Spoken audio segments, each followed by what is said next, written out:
बृहस्पतेश्वर महादेव काशी में विराजमान। कौन से महादेव? जम के बोलिए जरा। बृहस्पतेश्वर महादेव काशी में विराजमान है।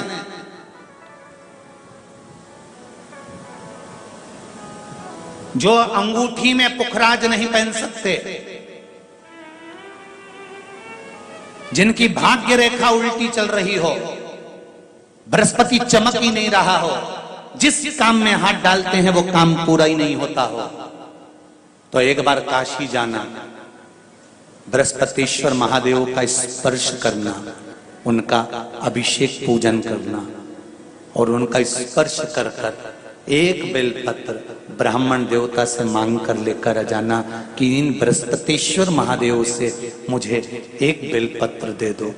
तुम्हें पुखराज पहना कि नहीं पहना, हीरा रतन माणिक पहना कि नहीं पहना, वो बेलपत्र इतना चमत्कार कर देगी कि जिंदगी में कभी संपदा की कमी आएगी ही नहीं। सारी इंद्रियों में दो इंद्रियां बड़ी प्रबल है, एक अपने नयन, दूसरा अपना मन।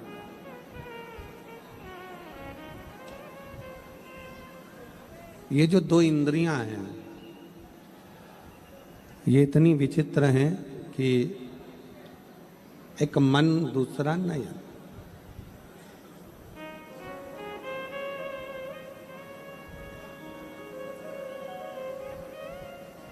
थोड़ी थोड़ी देर में नयन को और मन में, नयन में और मन में जैसे गाड़ी में गियर लगता है ना, ऐसा ही नयन में और मन में गियर लगता रहता है।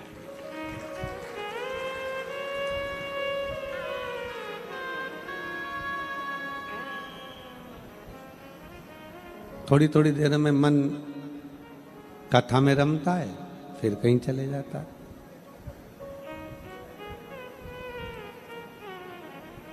थोड़ी थोड़ी देर में फिर नयन भगवान में लगते हैं, मालूम पड़ा फिर वो भटक जाते हैं।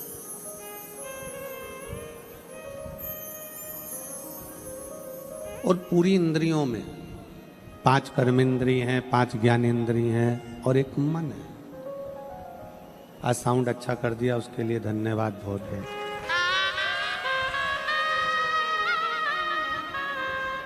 पांच कर्मेंद्रिय और 5 ज्ञानेंद्रिय और एक मन।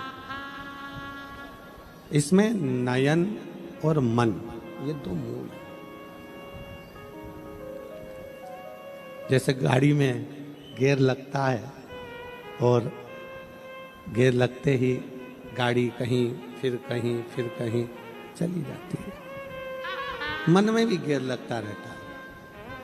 आप बैठे हो कथा में, कथा श्रवण कर रहे हो, कथा सुनने के लिए विराजमान हो, कथा सुन रहे हो और थोड़ी देर में मालूम पड़ा फिर कोई निकल कर गया तो मन वहां चले गया। कोई तुम्हारे पास में बैठकर बात कर रही हो तो मन वहां चले गया।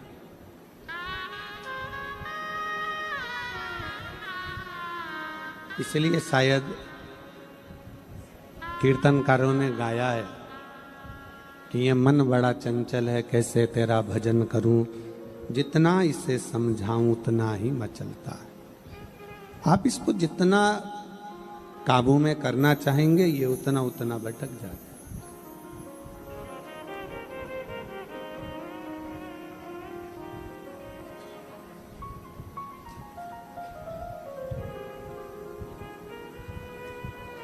इसलिए शिव महापुराण की कथा कहती है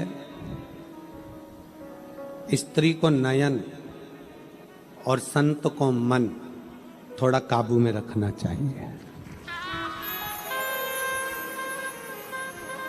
शिव महापुराण की कथा कहती है कि स्त्री अपने नयन को काबू में रखे और पुरुष संत, साधु, गुरुजन, तपस्वी जन, साधक, उपासक अपने मन को काबू में रखे।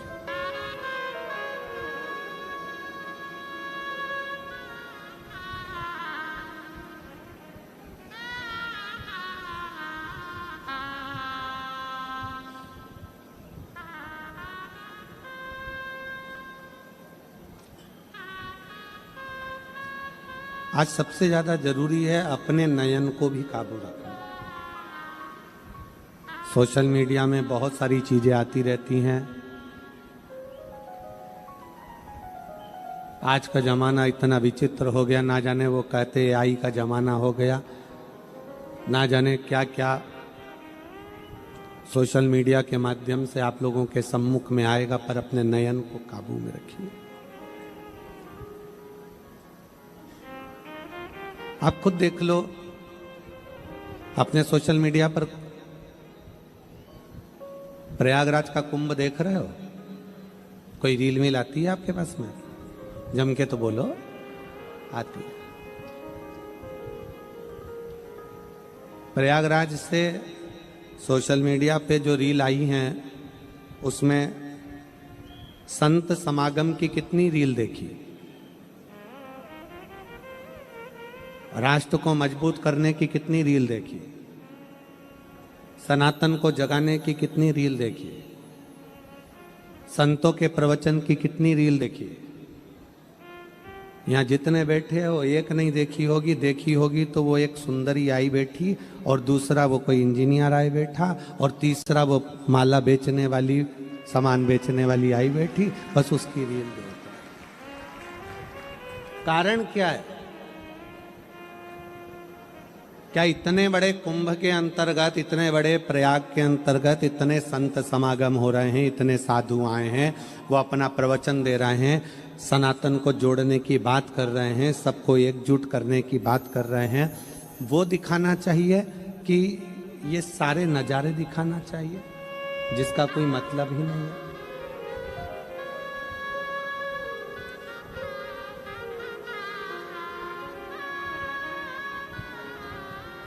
क्योंकि हमने अपने नयनों को काबू में नहीं रखा। जिस दिन हमने अपने नयन को काबू में रख लिया, जिस दिन अपने मन को काबू में रख लिया, उस दिन समझ लेना शंकर के मंदिर में जाने पर शंकर के मंदिर की बनावट, शिव जी के मंदिर में क्या दीवार पर पोता है, कौन सा रंग करा है, कौन सा क्या करा है, क्या नहीं करा है, हमें शिव के मंदिर में जाने पर केवल शंकर का दीदार करना है और शंकर से ही बात करना है, हमें किसी से मतलब, हमें केवल शिव से बात, शंकर से।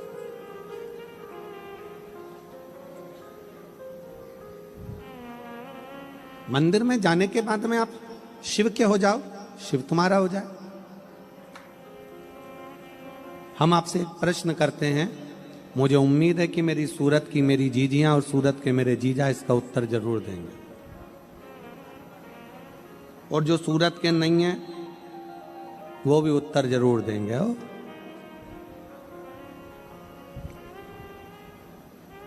तुम्हारे कमरे में तुम्हारा पति आया,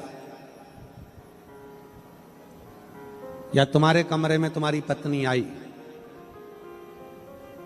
और तुम अपना मोबाइल देखने में लगे हुए हो, और मोबाइल में चैटिंग में लगे हुए हो, और मोबाइल में अपना काम कर रहे हो, या लैपटॉप चलाने में लगे हुए हो, या गेम खेलने में लगे हुए हो, ईमानदारी से बोलना, पति को बुरा लगेगा कि नहीं लगेगा? पत्नी को बुरा लगेगा कि नहीं लगेगा? पत्नी आई है कमरे के अंदर और तुम अपना मोबाइल चलाने में लगे हो, लैपटॉप चलाने में लगे हो, गेम खेलने में लगे हो, चैटिंग करने में लगे हो। पति आया है कमरे में और पत्नी अपना मोबाइल चलाने में लगी है। ईमानदारी से बोलो, पति को पत्नी को बुरा लगेगा कि नहीं लगेगा? अच्छे से बोलो, लगेगा ना? क्यों? क्योंकि उसके आने पर भी, उसके सामने आने पर भी आप अपना नयन और मन दोनों काबू में नहीं कर पाए हो, तो उसको बुरा लग रहा,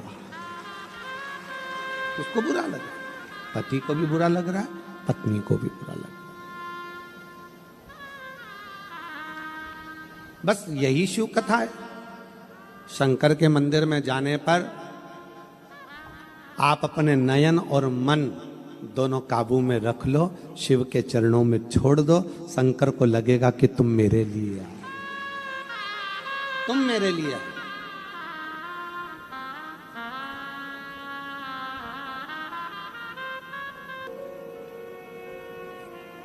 यहाँ एक बच्चा बैठा हुआ है जिसकी दोनों किडनियां फेल हैं,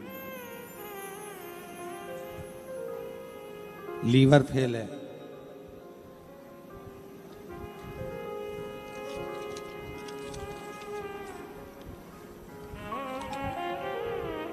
ज्योति अनिल चौधरी, गांव रायगढ़, तहसील निझार, जिला तापी, ब्यारा की रहने वाली हूँ। मेरा 10 साल का बेटा तेजस अनिल चौधरी, उसे एक दिन अचानक बहुत तेज बुखार आया। फिर हम उसे तुरंत नंदुरबार के सुषण हॉस्पिटल में लेकर गए। वहाँ डॉक्टरों ने रिपोर्ट निकाली। फिर रिपोर्ट में पता चला कि उसकी दोनों किडनियाँ बंद हो गई हैं, उसका लीवर काम करना बंद कर दिया। डॉक्टर ने कहा कि इसको तुरंत सूरत ले जाओ। हम उनको सूरत लेकर आए एम्बुलेंस से। सूरत के INS हॉस्पिटल में ले गए। नंदुरबार से सूरत तक मेरा बेटा न देखता था न बोलता था, पूरी तरह से जैसे कि शरीर में प्राण ही नहीं थे, ऐसा लग रहा था। लाते से ही इतना सब देखते हुए उसको ICU में डाला गया। हालत इतनी खराब थी कि दोनों किडनियां, लीवर सब काम करना बंद कर दिया था। डॉक्टरों ने कहा, चेकअप चालू हुआ।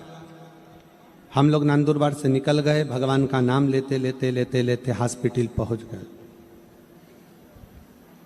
गुरुजी, उसे ICU में रख दिया गया, इलाज चालू कर दिया गया। बेटा अकेला था, हम सब बाहर थे।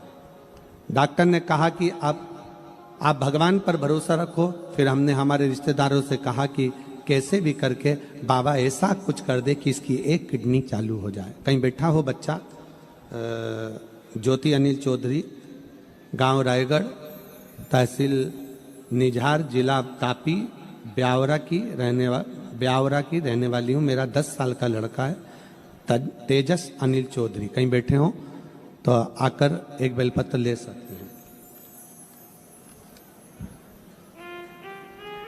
एक किडनी कैसे भी चालू हो जाए। डॉक्टर तो बात कर रहे थे कि इसकी किडनी बदलना पड़ेगी, पर दोनों किडनियां खराब, करें तो करें।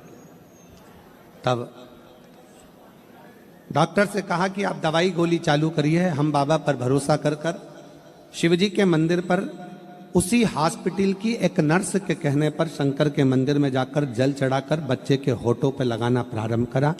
एक बेलपत्र लाकर उसके तकिए के पास में रखा और बाबा की ऐसी कृपा हुई गुरुदेव कि जिसको होश नहीं था, जो ICU में पड़ा था, जिसको वेंटिलेटर पर डालने की तैयारी चल रही थी, बाबा की कृपा से उसको होश आना प्रारंभ हुआ। और होश आना प्रारंभ हुआ। ICU से रखते उसको जनरल वार्ड में भेजा गया। जनरल वार्ड में भेजने के बाद हम उसको, जब उसको थोड़ा सा होश आया तो शंकर पर चढ़ा हुआ रुद्राक्ष का जल देना प्रारंभ करा। आज मैं बाबा को धन्यवाद देने के लिए आई हूँ कि मेरे बेटे की दोनों किडनियां चालू हो गई और बाबा को मैं प्रणाम करने के लिए। ये शिव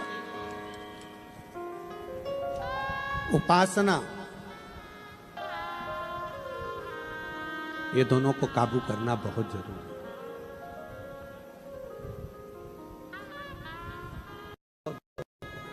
वो कहते हैं ना, इन नैनों को रोग लगा है, रोज सिनेमा देखन का।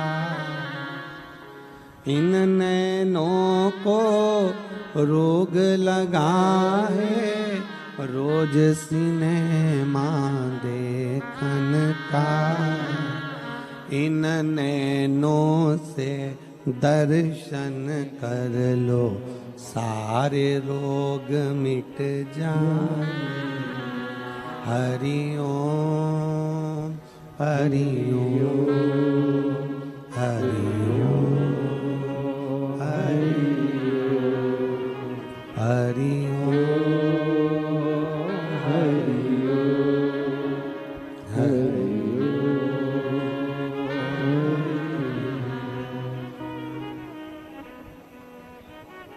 पी लेना हरि नाम का प्यारा, सारे रोग मिट जाएंगे। पी लेना हरि नाम का प्याला, सारे रोग मिट जाएंगे। हरि ओम हरि ओम हरि ओम हरि ओम। बैठे बैठे दोनों हाथों से ताली देते हो।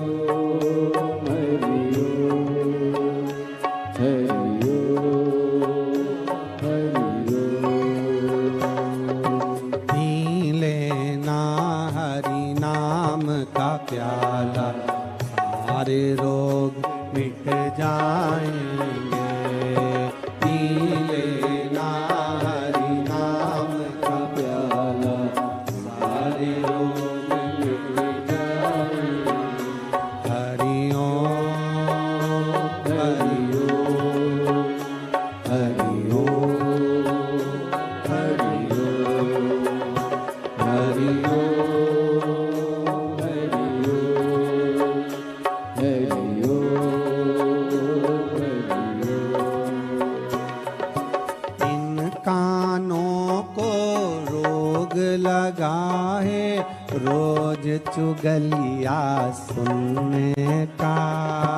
इन कानों को रोग लगा है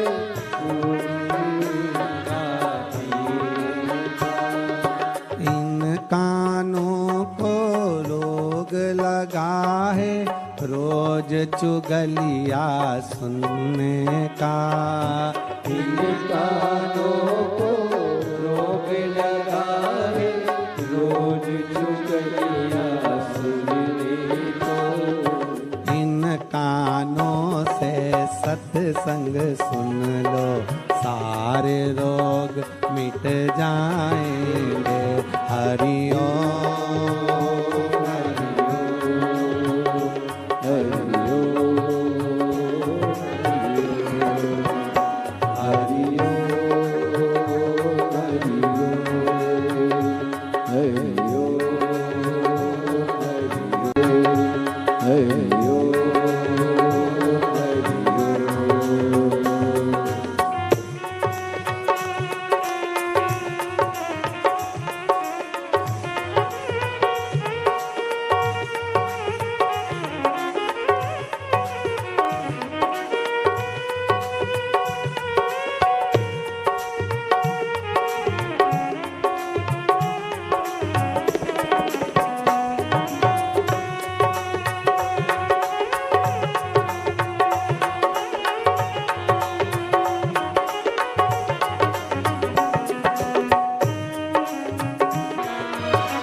जिह्वा को रोग लगा है तेरा मेरा करने का।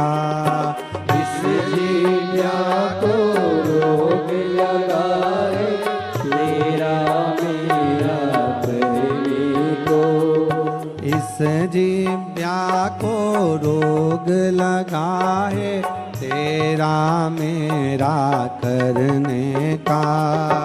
इस जिह्वा को रोग लगा है तेरा मेरा करने का।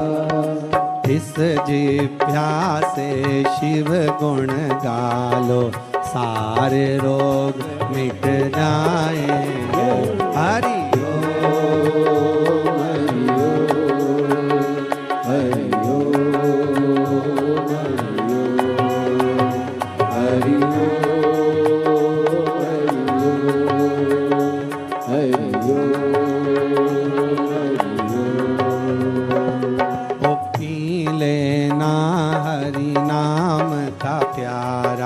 सारे रोग मिट जाएंगे।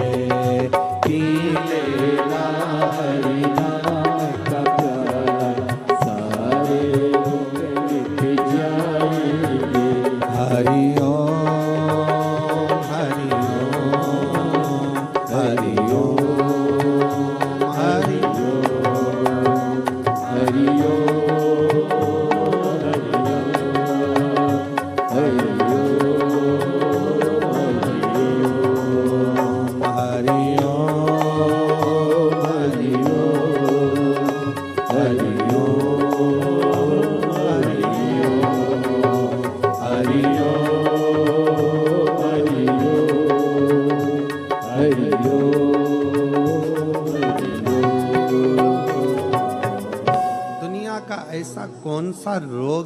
ना मिटे भगवान की भक्ति से।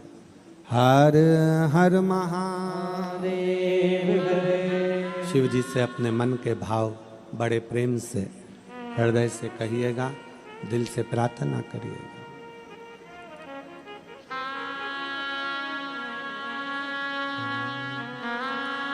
श्री शिवाय नमस्तुभ्यं। श्री शिवाय नमस्तुभ्यं। श्री शिवाय नमस्तुभ्यं।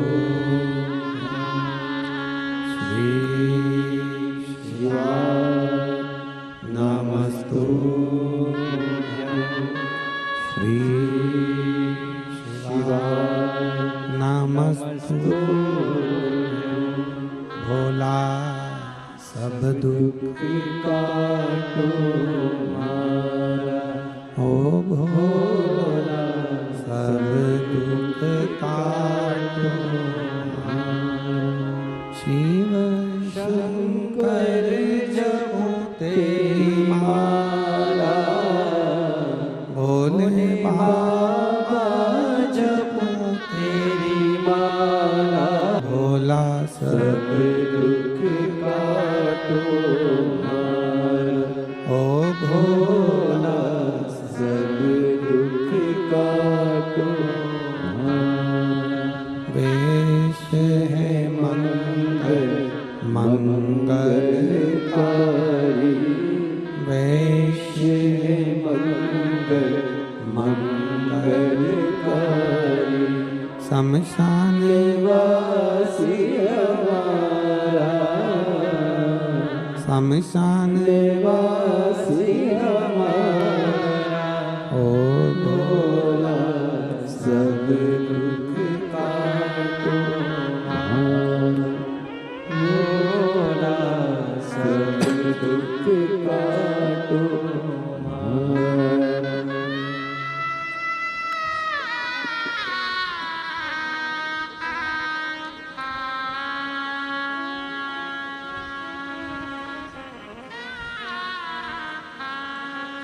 भगवान देवादिदेव महादेव शिव की कथा कर रहे हैं। ऐसा कौन सा रोग है जिसकी वो कहते हैं दुनिया में ऐसा कोई व्यक्ति नहीं जिसके जीवन में समस्या नहीं।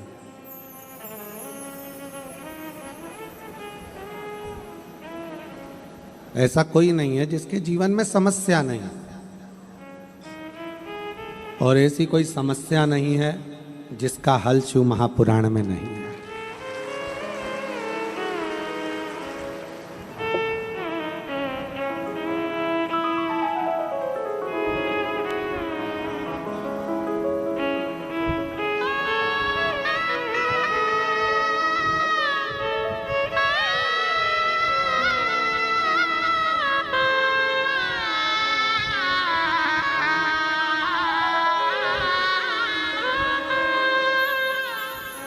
रोते नहीं, अब आंसू पोंछ के फूल जाए। यही बच्चा है जिसकी दोनों किडनियां खराब हो गई थी, डॉक्टर ने किडनी बदलने का कह दिया था और बाबा की कृपा से वापिस किडनियां काम करना प्रारंभ करी।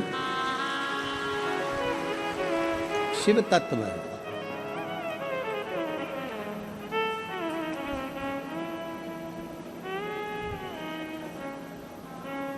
पूरी दुनिया में समस्या है, पर प्रत्येक समस्या का हल शिव महापुराण के अंतर्गत वेद व्यास जी ने लिख दिया।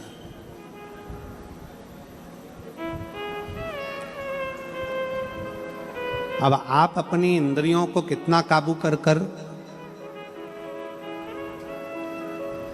भगवान की भक्ति करते हो, यह आपके ऊपर निर्भर करता है।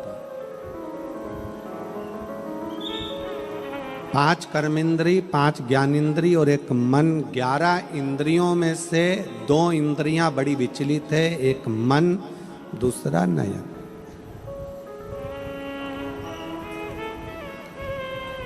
इन दोनों इंद्रियों को संयमित रखना है।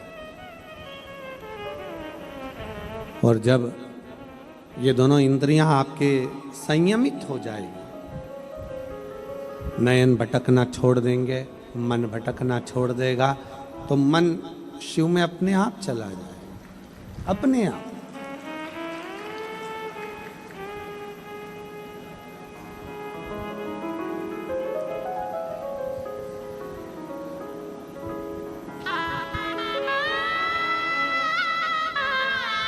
एक महिला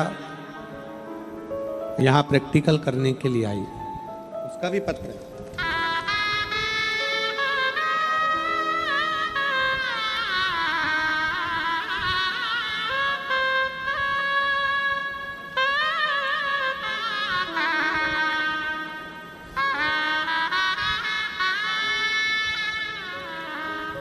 एक महिला यहां प्रैक्टिकल करने के लिए। मेरा नाम अमृता,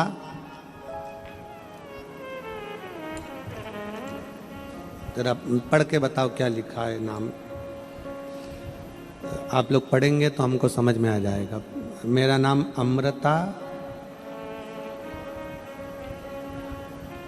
क्या लिखा है? किरण भाई है, क्या लिखा है? एलईडी पे पढ़ रहा हो? हाँ, किरण भाई। मेरा नाम अमृता किरण भाई शाहरे है। हम बलसाड़ जिला के धर्मपुर से आए हैं। मेरा मोबाइल नंबर ये है, कहीं बैठे हो तो हाथ हिला सकती हैं। मेरी मम्मी के कहने पर मैं 19 तारीख को शुक्रवार के दिन यहाँ पर आई,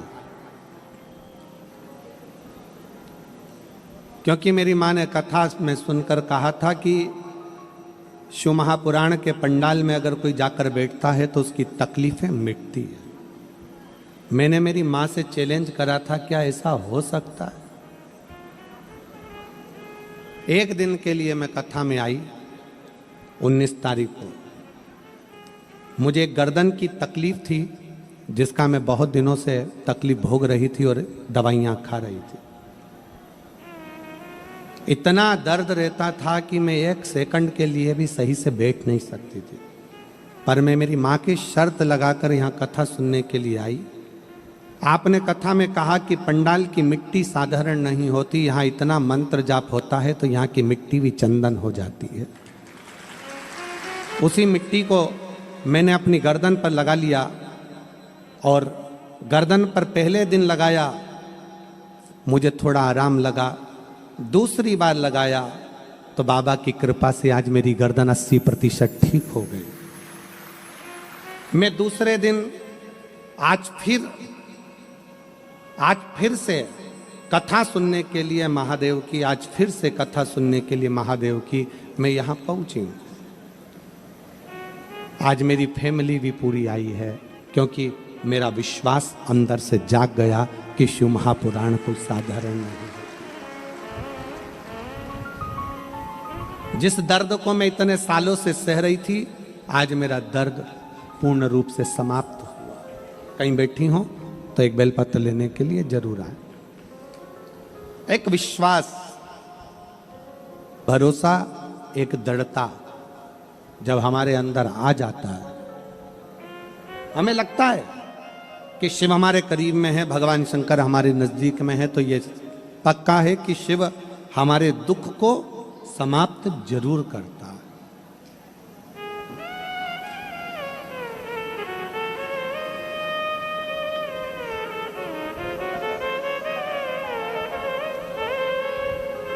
तेरे दरबार की बाबा निराली शान देखी है।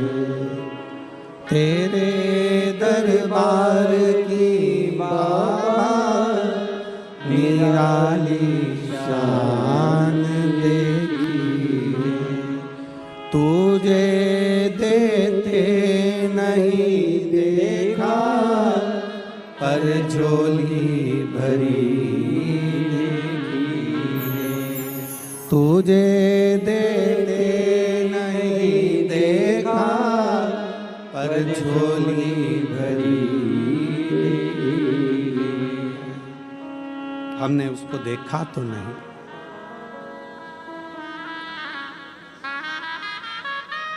हमने उसको देखा तो नहीं, पर यह पक्का है कि वो खाली भेजता नहीं, भेजता ही नहीं है।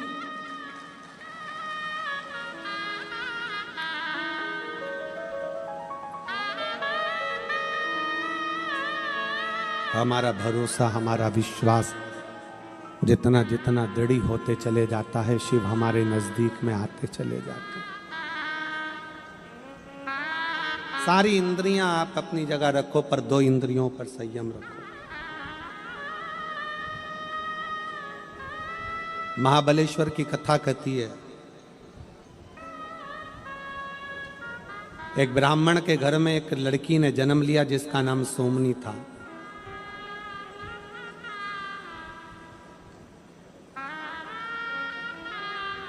बड़ी सुंदर थी, चेहरे पर आकर्षण था,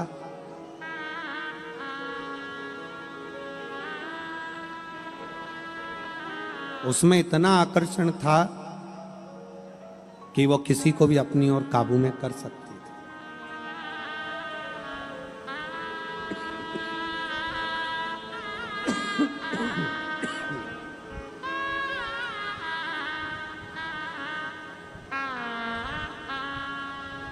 ब्राह्मण के घर में बेटी का जन्म होना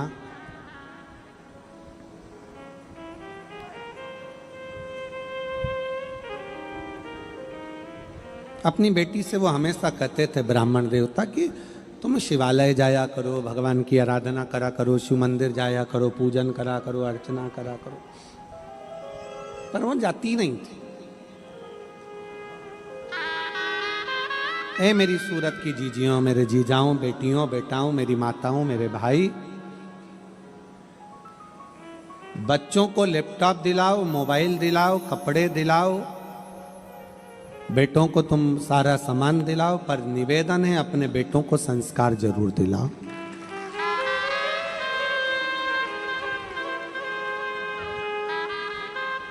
आप अपने बच्चों को संस्कार जरूर दिलाओ। ब्राह्मण अपनी बेटी से, सोमनी से कहते हैं, सोमनी तुम मंदिर जाया करो।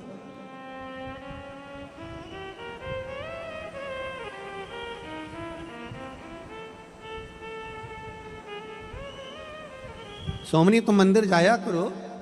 मंदिर क्यों नहीं जाती हो? सोमनी को समझाया, पर सोमनी मानती नहीं। एलईडी वाले एलईडी चालू करें पीछे की।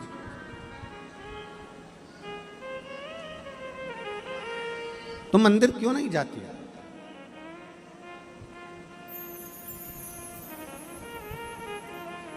सोमनी मंदिर जाना पसंद नहीं करती। पिता ने विचार करा कि बेटी का विवाह कर देता हूं, बड़ी हो गई, अवस्था आई, विवाह कर दिया। एक ब्राह्मण लड़का देखा, बढ़िया, अच्छा, उसके अनुकूल, और उसका विवाह किया। शादी के 3 साल निकले थे और 3 साल बाद सोमनी का पति को एक बीमारी लग गई, सोमनी का पति मर गया।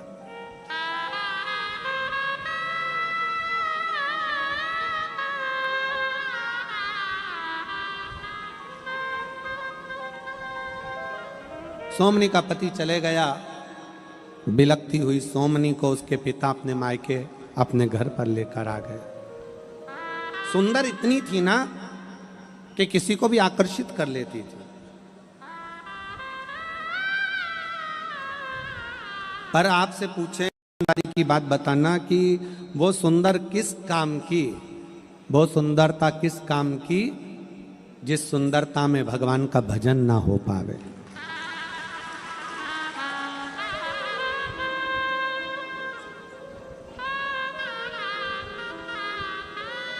जिस सुंदरता में परमात्मा का नाम स्मरण ना हो पाए।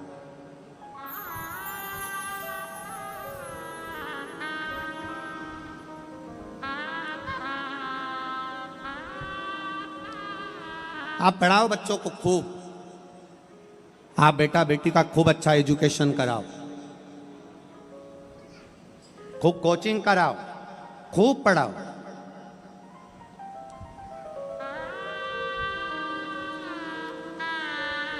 पर बच्चों को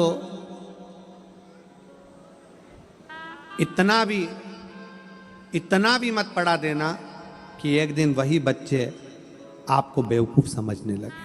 बच्चे आपको ज्ञान देने लगे, अरे पापा तुम्हें नहीं मालूम, अरे मम्मी तुम्हें नहीं आता, नौकर चाकर से कैसा व्यवहार करना है, फैक्ट्री में कैसा व्यवहार करना है, दुकान में कैसे रहना है, आपको नहीं आता। पापा आप मत बोला करो मेरे मामले में, मम्मी आप मेरे मामले में मत बोला करो। मैं बोल रही हूं ना पापा, मैं बोल रहा हूं। पढ़ाया, खूब पढ़ाया, पर पढ़ाने के साथ में संस्कार विहीनता हो गई।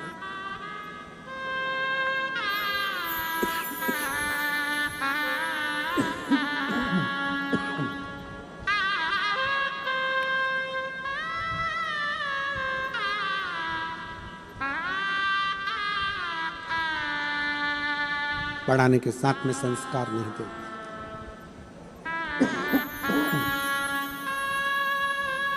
पढ़ाओ,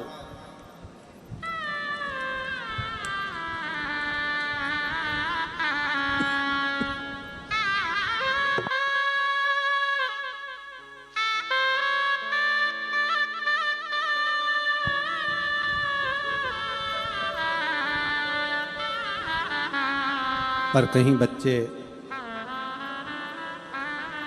संस्कारों से विमुख ना हो जाए।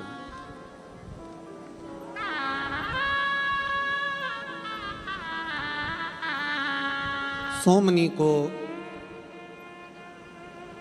पिता मायके लेकर आ गए। सोमनी अपनी एक सहेली के चक्कर में आ गई और उसने अपनी पूरी जिंदगी बर्बाद कर दी, पूरा जीवन।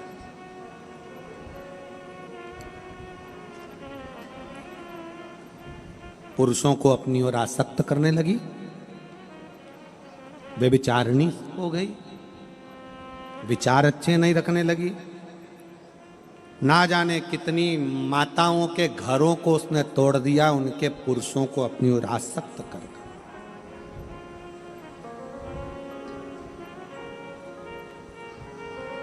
यह नयन और यह मन, ये इंद्रियां बड़ी विचित्र है।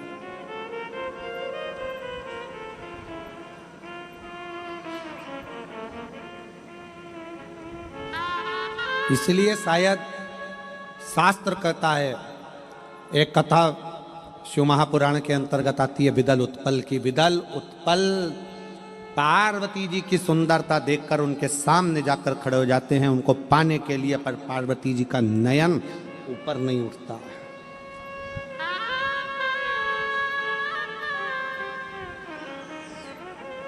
रायपुर की कथा में एक बात हमने कही थी, कई लोगों को उसका थोड़ा सा बुरा भी लगा, पर वो बात सत्य थी। जिसके घर की बेटी नयन नीचा कर कर चलती है, उसके घर का भाई छाती ऊंची कर कर चलता है।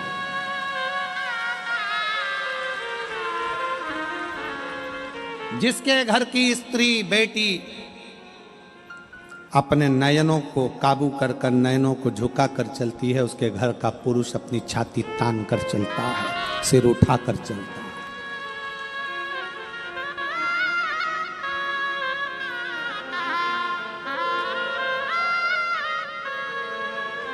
संत को मन, स्त्री को नयन काबू में रखना चाहिए।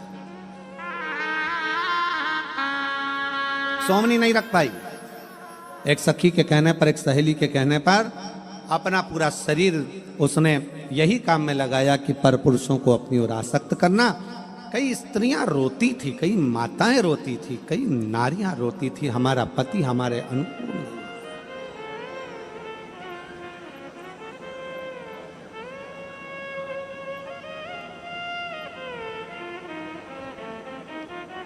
हमारे अनुकूल नहीं है हमारा पति। अब गांव के लोग एकत्रित हो गए और गांव के लोग इकट्ठे होकर उन्होंने ब्राह्मण से कहा, ब्राह्मण देवता आप मंदिर में पूजन करते हो, अर्चना करते हो, चाकरी करते हो, मंदिर की सेवा करते हो, पर आपकी बेटी ठीक नहीं है। हम उसको यहां रखना नहीं चाहते। आपकी बेटी को आज हम इस गांव से निकालना चाहते हैं।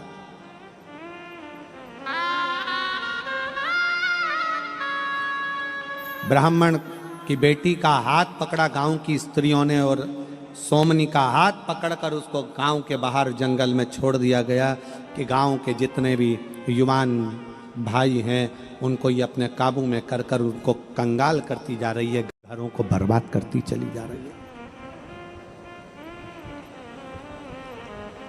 सोमनी जंगल में चली गई। अब जंगल में गई तो क्या करे? एक दिन तो रोई, दूसरे दिन जंगल में रहने वाला कोई एक असुर प्रवृत्ति का कोई व्यक्ति उसको मिल गया और मिला तो उसके साथ रहने लगी।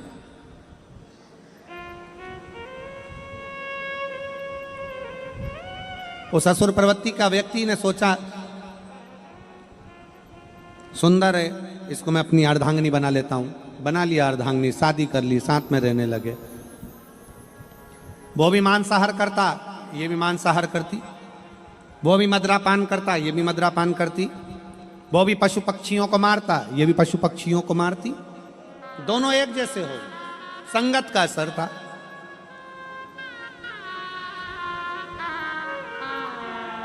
अरे ऐसी कैसी संगत जी?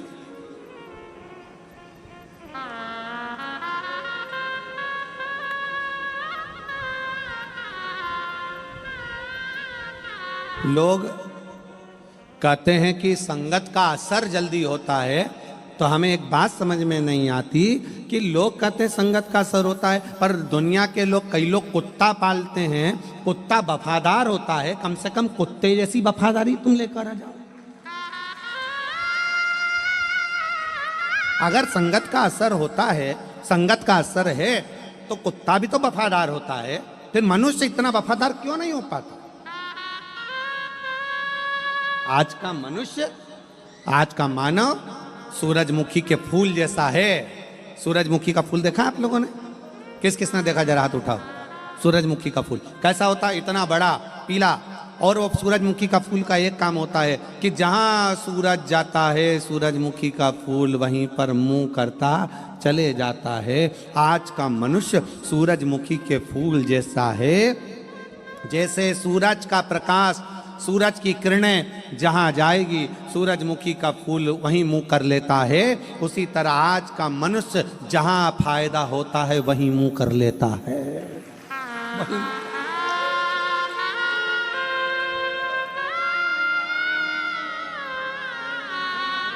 मौसी के घर से फायदा है, मौसी के घर। चाचा जी क्या फायदा, चाचा जी क्या। काका जी क्या फायदा, काका जी क्या। मामा जी क्या फायदा, तो मामा जी क्या। नाना जी क्या फायदा, तो नाना जी क्या। और मान लो किसी व्यक्ति से काम निकालना है और उससे फायदा लेना है, तो भैया जी, काका जी, मामा जी, फूफा जी, नाना जी, सब कर कर फायदा निकाला, काम निकाला और मुख को मोड़ लिया।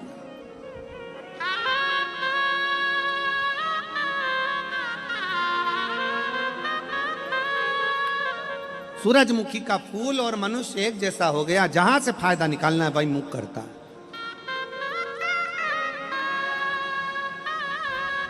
शिव कथा कह रही है, संगत हो गई।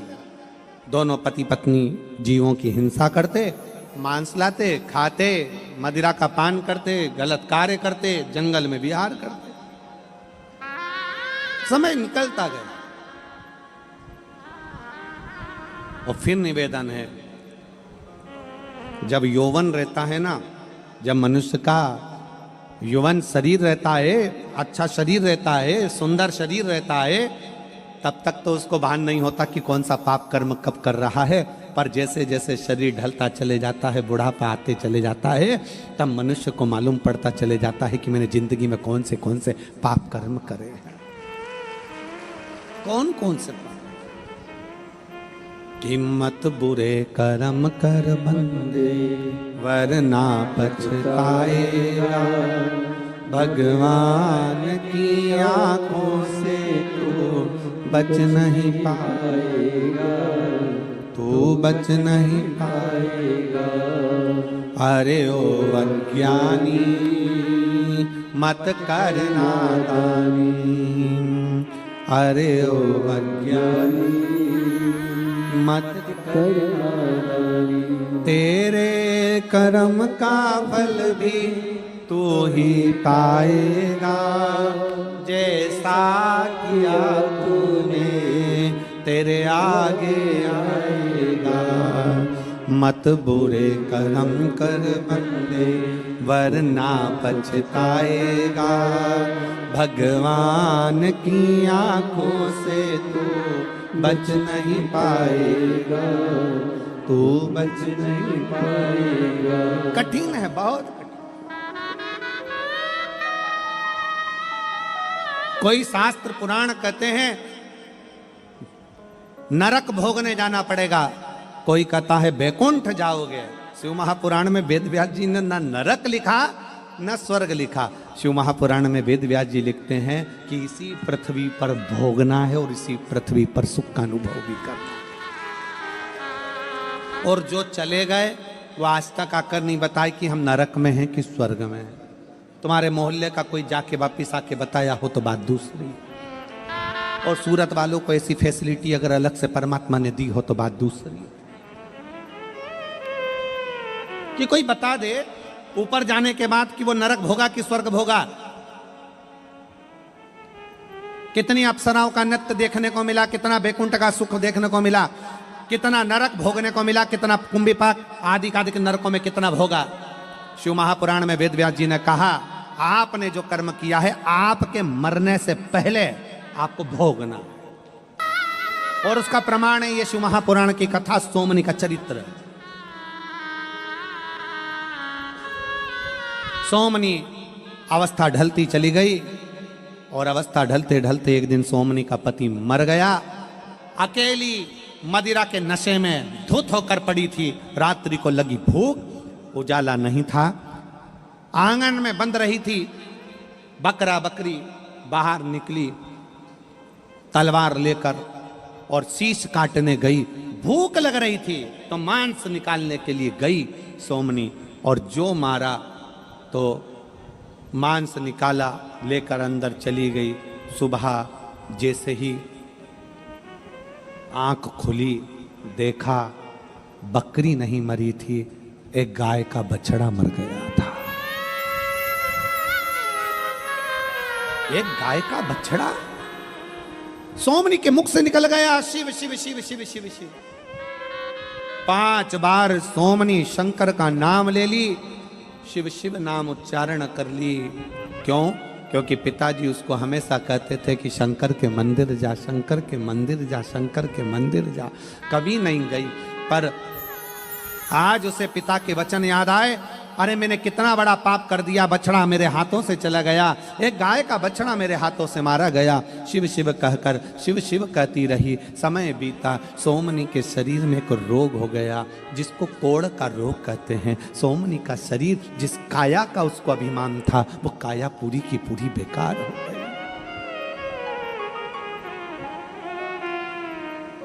काया पूरी की पूरी बेकार।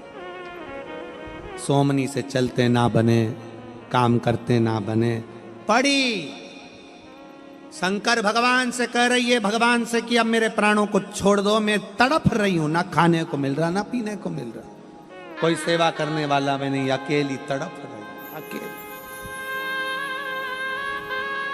कोई नहीं मेरे प्राण। अब तो परमात्मा इस प्राणों को ले।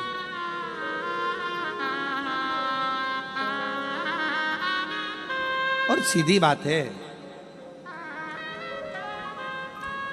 आप किसी के यहां जाओगे तो कोई आपके यहां आएगा।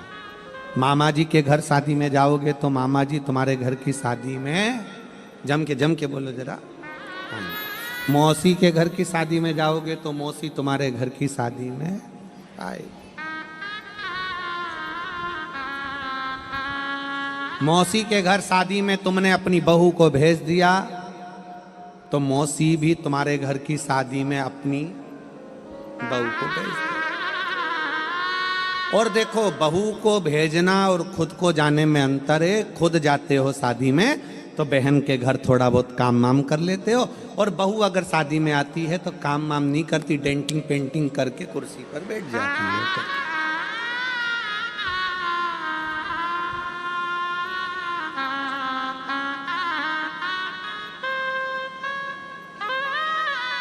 और कुर्सी पर बैठे बैठे बस एक सास ने अपने बेटे को फोन करा, ओ बेटा ओ बेटा ओ बेटा। बेटा घबरा गया, माँ क्या हो गया? अरे बेटा तेरी बहू को पैरालिसिस का अटैक आ गया। क्यों, क्या हुआ? आंख ऊंची है, गर्दन टेढ़ी है।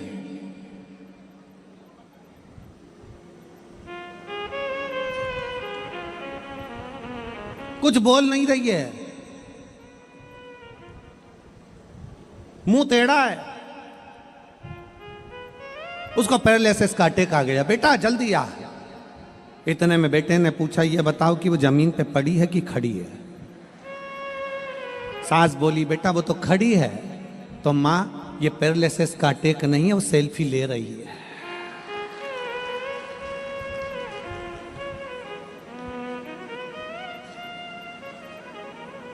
ये पैरालिसिस का अटैक नहीं है।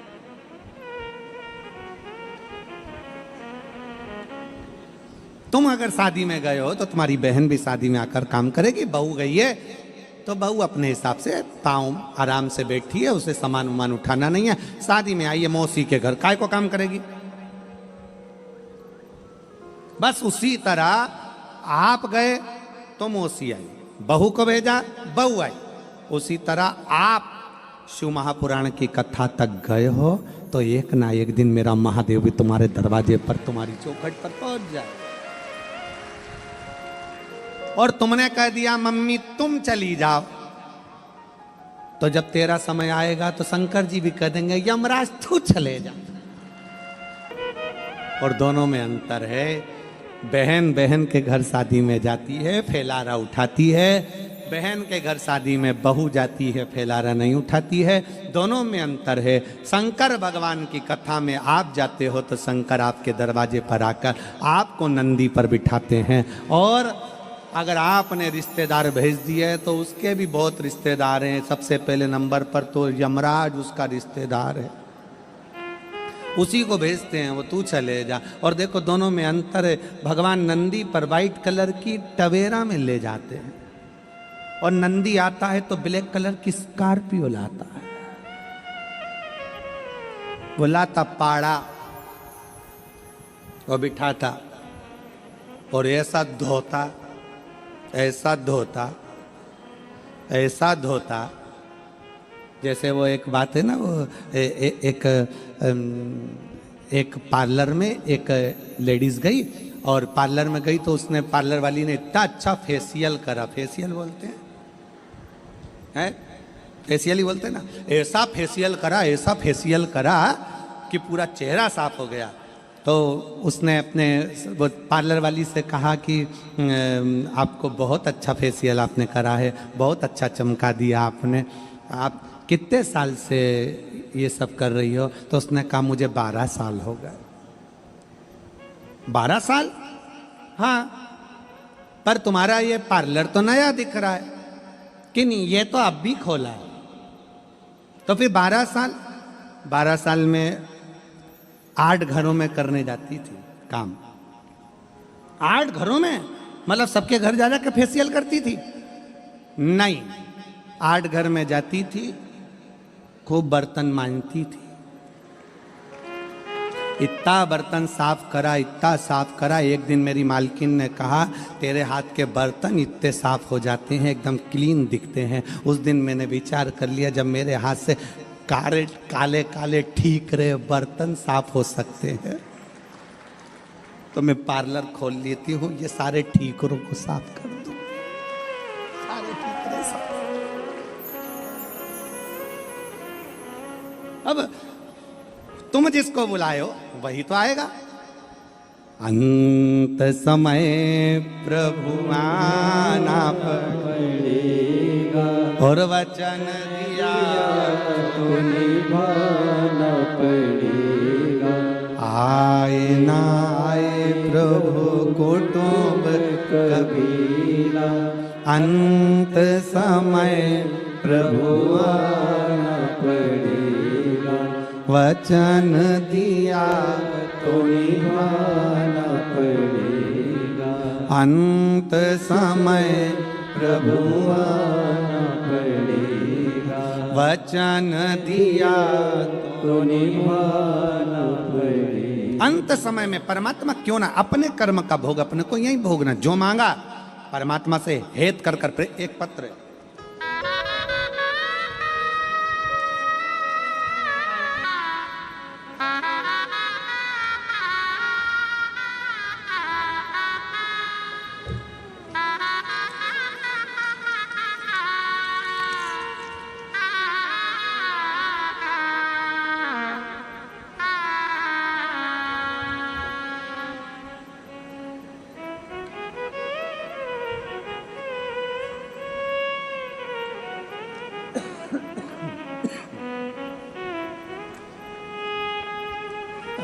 नाम पढ़ने में नहीं आ रहा है, आप लोग हेल्प करो, थोड़ा सा पढ़ो।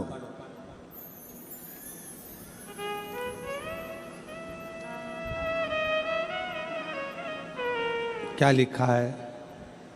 मामा सहकारी, मामा बहन, दाल चाह। हमारा पता गांव सिरचा, तहसील मुंडहा, गुजरात। मोबाइल नंबर ये सब कुछ जान दो, अपन तो गुजरात पढ़ लो बस, ठीक है। गुजरात मोबाइल नंबर ये। एक लोटे जल का मैं क्या वर्णन करूं, महादेव की कृपा का मैं क्या वर्णन करूं गुरुजी। मेरा बेटा आक्यास, हमने उसको नीट के अभ्यास कराया, राजस्थान भेजा, उसकी तैयारी करवाई 2 महीना, पर वो नीट की एग्जाम क्लियर नहीं कर पाया। अब करें तो करें क्या? 1 बार, 2 बार, 3 बार उसने नीट की परीक्षा दी पर नहीं हुआ।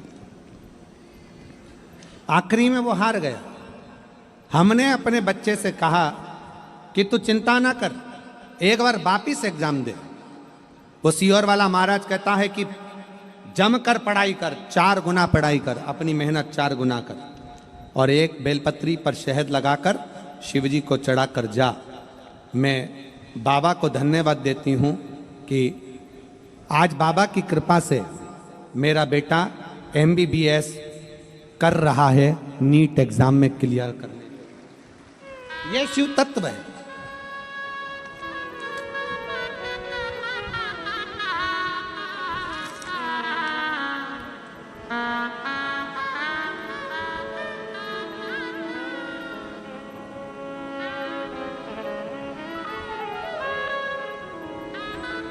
मेडिकल कॉलेज बरनागर गुजरात के MBBS कर रहा है प्रथम वर्ष।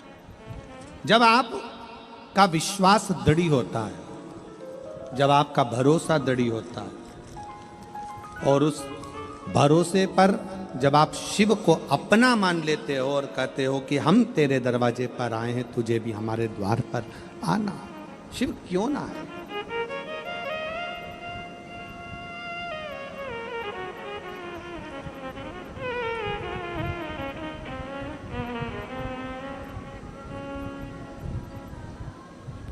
प्रभु क्यों ना पहुंचेगा।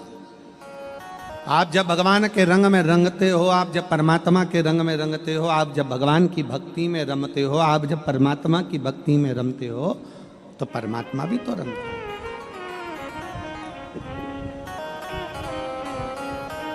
वो एक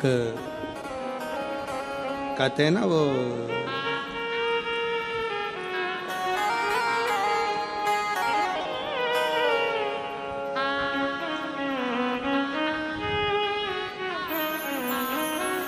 राणा के गांव के लोग मीराबाई से कहे सो कि जो भगवान की भक्ति करता है उसके भाग प्रबल हो जाते हैं, कि जागो थारो भाग हरि का,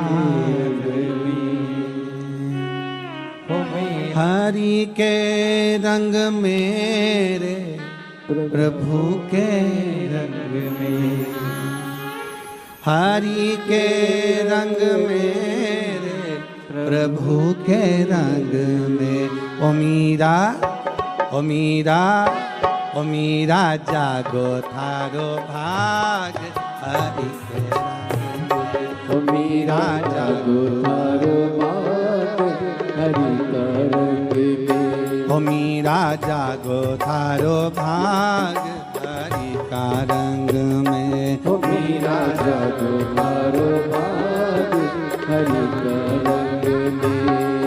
हरि का रंग मेरे प्रभु का रंग में। हरि का रंग मेरे प्रभु का रंग में। हरि का रंग मेरे प्रभु का रंग में। हरि का रंग मेरे प्रभु का रंग में। बड़े प्रेम से दोनों हाथों से मीरा जागो थारो भाग हरि का रंग में। ओ मीरा जागो थारो भाग हरि का रंग में। ओ मीरा जागो थारो भाग हरि का रंग में। मीरा जागो थारो भाग हरि के रंग में। नमो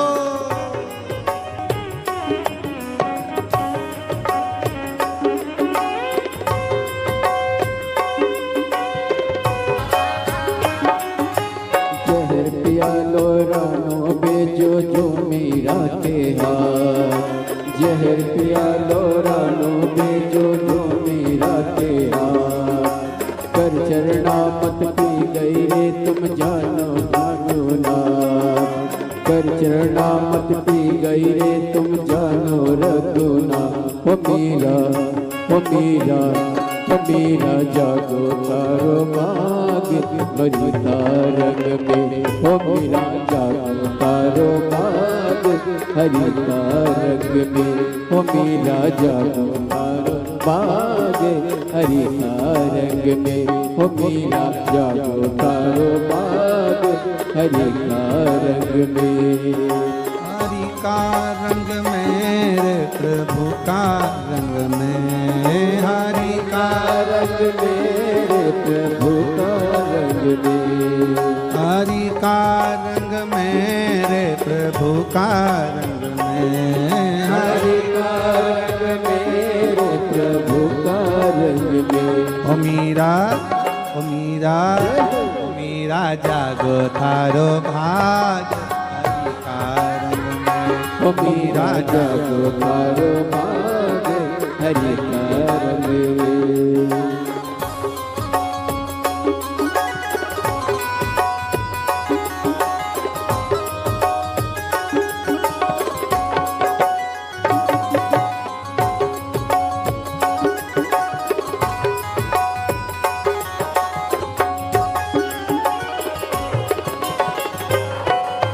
सर्प पिटारो रानो बेजो जो मीरा नेहा। सर्प पिटारो रानो बेजो जो मीरा नेहा।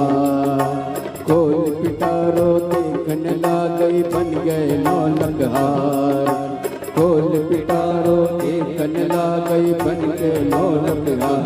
ओ मीरा ओ मीरा ओ मीरा जागो तारो भाग हरि का रंग में।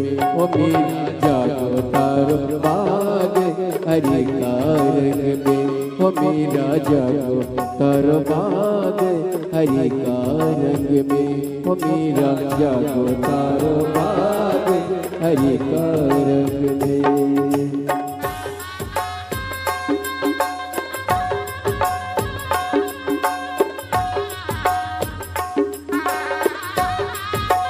शेर पिंजरा रानो भेजो जो मीरा ले जा। शेर पिंजरा रानो भेजो जो मीरा ले जा।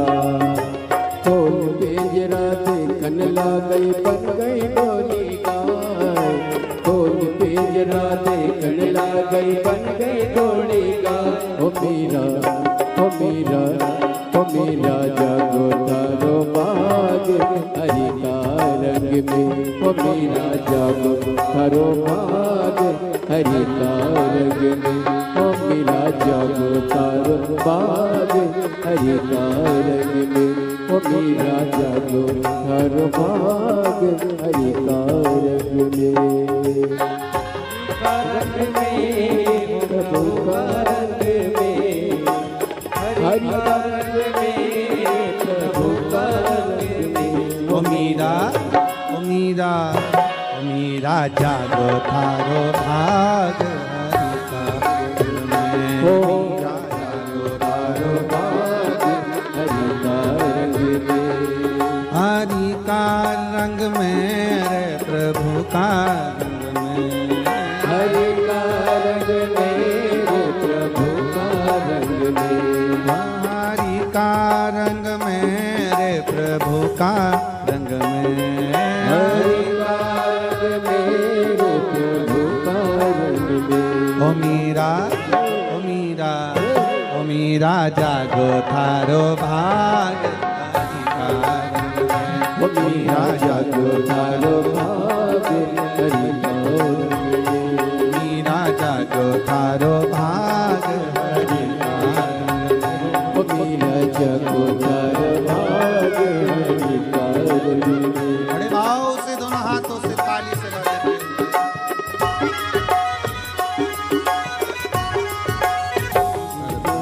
तारो रणजीन भेजो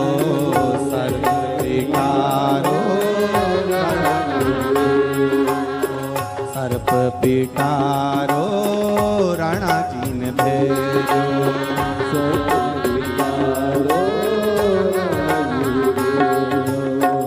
खोल पिटारा देखन लागी, खोल पिटारो देखन लागी, खोल पिटारा देखन लागी। गौ ओ बन गौ नो लखा हार हरि का रंग में, बन गौ नो लखा हार हरि का रंग में। मीरा जागो तारो भाग हरि का रंग में। ओ मीरा जागो थारो भाग हरि का रंग में, ओ मीरा जागो थारो भाग हरि का रंग में, ओ मीरा जागो थारो भाग हरि का रंग में, ओ मीरा जागो थारो भाग हरि का रंग में, मीरा जागो थारो भाग हरि का रंग में, ओ मीरा जागो थारो भाग हरि का रंग में, मीरा जागो थारो भाग हरि का रंग में। आर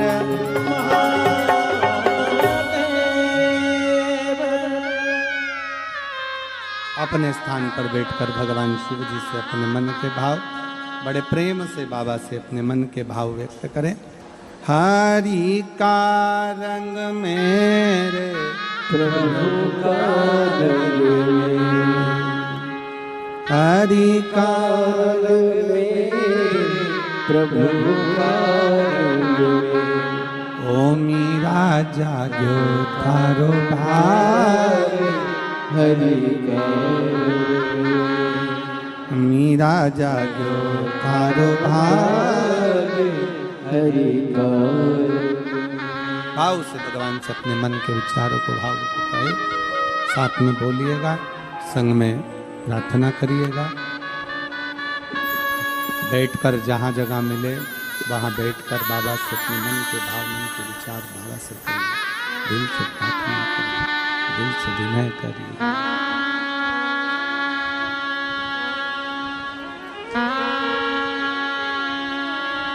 श्री शिवाय नमस्तु, श्री शिवाय नमस्तु, श्री शिवाय नमस्तु, श्री शिवाय नमस्तु, श्री शिवाय नमस्तु। भोला सब दुख काटो भारा, ओ भोला सब दुख काटो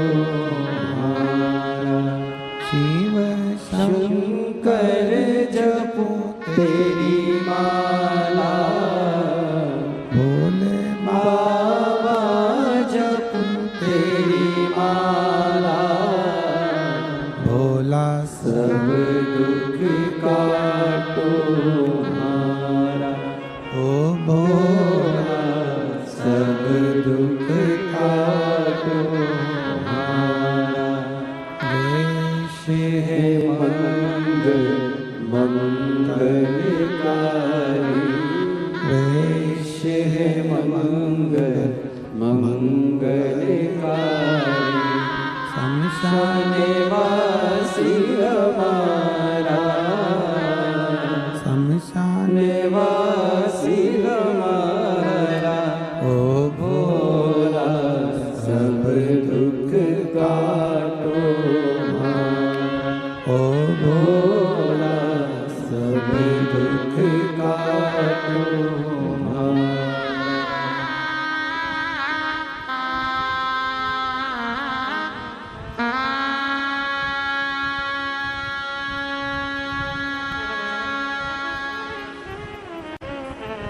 भगवान शिव ओगड़दानी, त्रिकालदर्शी, कैलाशी, अविनाशी भगवान शंकर की कथा कर रही है।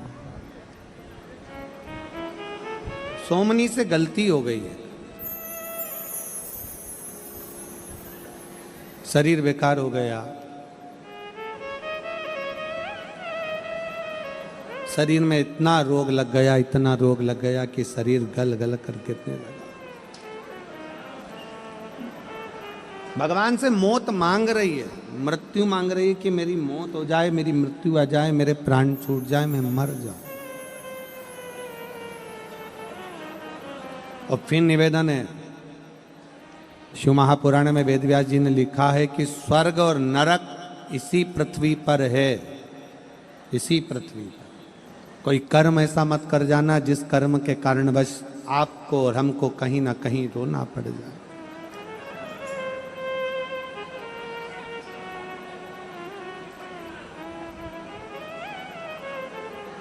मैं सुनील भाई को, सम्राट भाई को, संदीप भाई को एक चीज के लिए धन्यवाद देना चाहूंगा।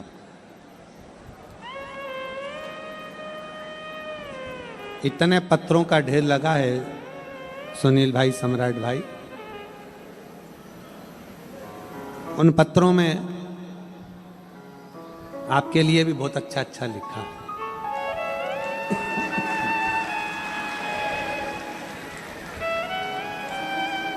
एक बहन ने पत्र में लिखा कि कोई बेटा बीमार था और उसको औषधि की और हॉस्पिटल की जरूरत थी। सम्राट भाई, सुनील भाई, आप लोगों को धन्यवाद देता हूं कि वो बहन का ना जाने कितनी दुआ आप लोगों को लगी होगी जो आप लोगों ने उसकी चिकित्सा कर दी।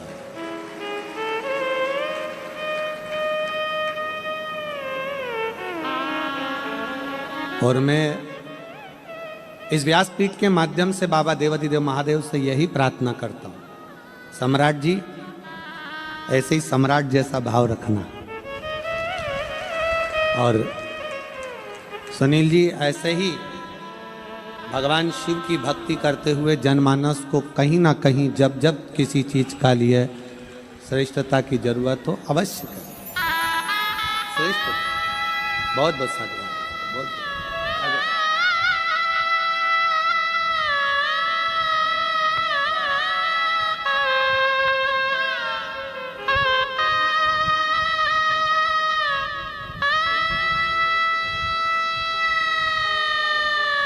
बेटा डॉक्टर बना है, एक बार जोरदार ताली बजाएं। नीट का एग्जाम क्लियर करा था।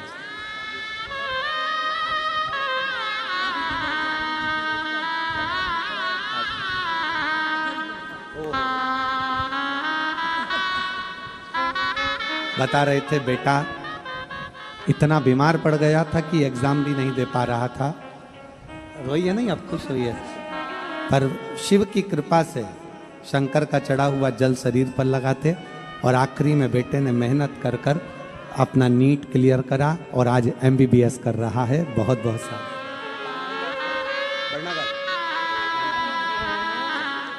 शिव के पास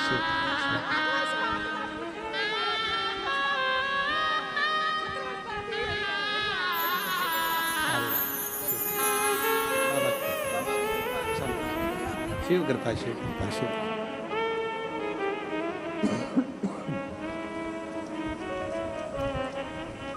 उसकी कृपा।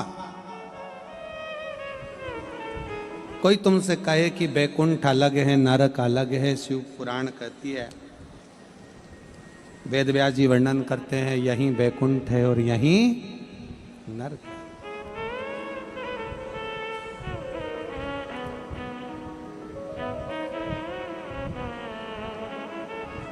हमको लग रहा था कि सूरत में पत्र कौन देगा, पर इतना पत्र आया कि शायद किसी कथा में इतने पत्र नहीं आए होंगे जितने पत्र सूरत में।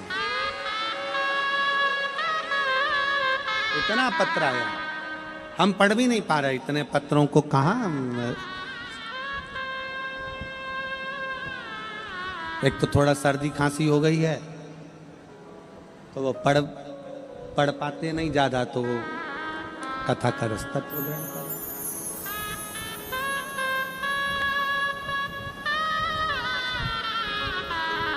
शिव कथा कह रही है, भगवान शंकर का संवाद कर रही है।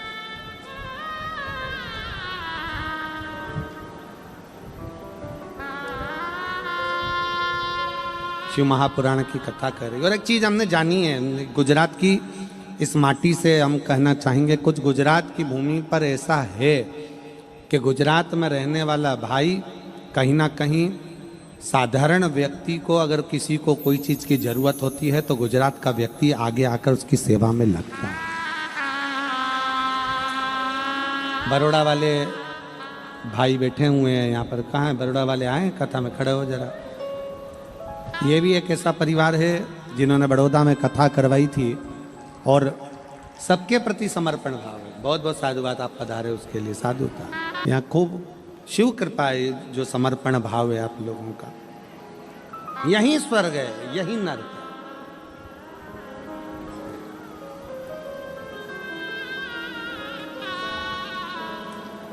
अच्छा हो रहा है, अच्छा मिल रहा है, अच्छा प्रभु कृपा कर रहे हैं, समझ लेना कि आप स्वर्ग में निवास कर रहे हैं। अपने कर्म का भोग भोगना है। थोड़ा बहुत दुख हमारे आमने सामने आ सकता है, पर एक निवेदन है, शरीर मिला, जान कर कर कोई गलत काम मत करो, अनायास हो जाए तो चलता है। अनायास। सोमनी ने जान कर कर किया, शिव शिव कह दिया, और शिव शिव कहते से सोमनी का जो शरीर रोगीला हो गया था, बहुत गल चुका था, एक दिन सोमनी का शरीर छूट गया, मर गई, प्राण छूट गए। पर मरी बड़ी विचित्र, प्राण बहुत विचित्र छूटे। इतना शरीर में रोग, इतना रोग, इतनी तकलीफ शरीर के अंदर की कष्ट कष्ट होकर मरी।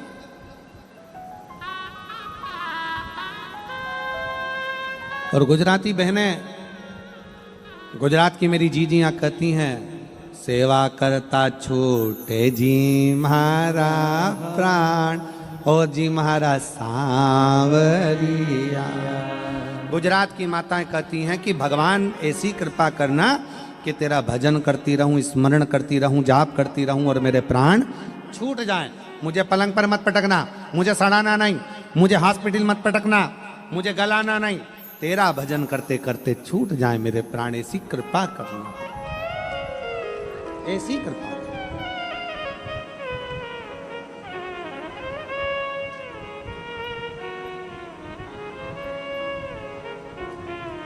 द्वारका की गुजरात की माताएं भगवान से निवेदन बड़ा अच्छा करती है। एक माँ भगवान से निवेदन करे, बेटा तो मन 4 दीजे, बउआ दीजे 7 नहीं 7।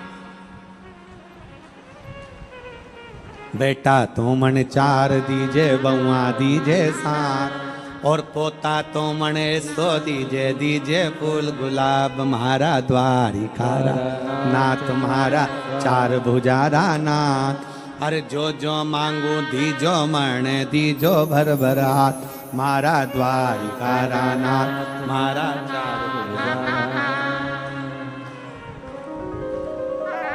एकादशी की मृत्यु दीजे, द्वादशी को दाग, एकादशी की मृत्यु दीजिए द्वादशी को दान, और वृंदावन की लकड़ी दीजिए दीजिए दोनों हाथ, मारा द्वार मारा चार भुजारा, और जो जो मांगो दीजो मरने दीजो बर बर, मारा द्वार मारा चार भुजारा। ऐसी कृपा कर दे बाबा। सोमनी इसी मृत्यु लोक में नरक सा जीवन जीकर मर गई। आखिरी में मरी तो शरीर पर जन्म एक चांडाल के घर में, ऐसे व्यक्ति के घर में जन्म हो गया जहां उसको जन्म ना लेना, चांडाल। और वहां भी लड़की बनकर तो पैदा हुई, और आंखों से विहीन, नेत्रों से विहीन अंधी बनकर पैदा हुई। दूसरा, शरीर में ऐसा रोग हो गया कि शरीर टपक रहा था, कौड़ का रोग हो गया, शरीर बेकार होता चले गया।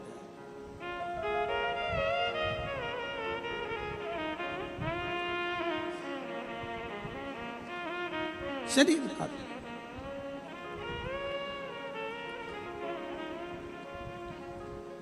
चंडाल ने बेटी की हालत देखी और देखकर सोचा ये कैसी लड़की ने जन्म दिया कि जन्म से आंख भी नहीं है और जन्म से शरीर में रोग भी है, कोढ़ का रोग भी है, शरीर शिथिल है, बेकार है, शरीर गल रहा है, ये कैसा भगवान ने दिया।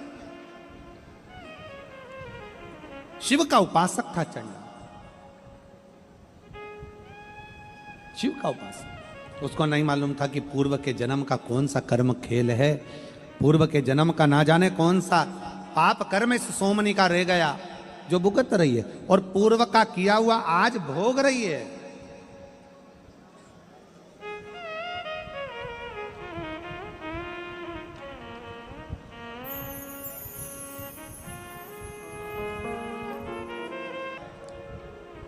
षडानंद कार्तिकेय जी ने एक बार भगवान गणेश जी से कहा, सुनो गणेश, विधाता भाग्य को लिखकर भेजता है, विधाता भाग्य को लिखकर भेजता है। गणेश जी बोले, ठीक है भैया, आपने कहा विधाता भाग्य को लिखकर भेजता है, पर मैं मान नहीं सकता। गणेश जी भगवान ब्रह्मा जी के पास पहुंच गए, ब्रह्मदेव से कहा गणेश जी ने, क्यों ब्रह्मदेव, भाग्य तुम लिखते हो? ब्रह्मा जी बोले, हां भाग्य में लिखता हूं।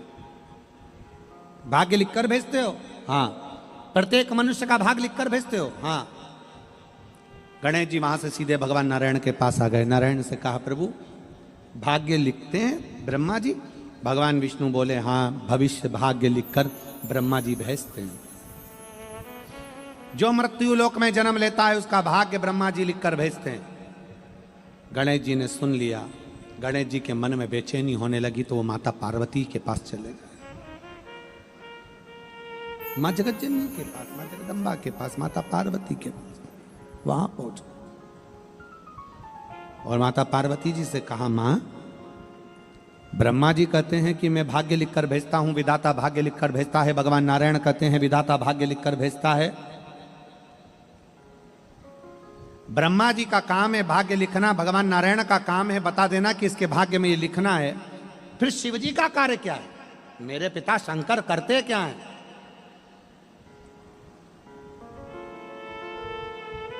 माता पार्वती जी ने कहा, शंकर भगवान ने प्रत्येक जन्म लेने वाले मनुष्य के हाथ में एक रबड़ और एक पेंसिल दे दी। क्या दिया है? एक रबड़, एक पेंसिल। पेंसिल है कर्म और रबड़ है विश्वास। जब आप भगवान पर भरोसा पूर्ण करने लगते हैं और अपना कर्म करना चालू करते हैं तो पुराने किए गए कर्म भी मिटते चले जाते हैं और अच्छे कर्म करते करते अपना भाग्य ललाट पर लिखता चले जाता। शिव का काम क्या है? देवता का काम है भाग्य लिखना और महादेव का काम है लिखे हुए भाग्य को भी पलट देना। ये शिव का कार्य है। एक पत्र है,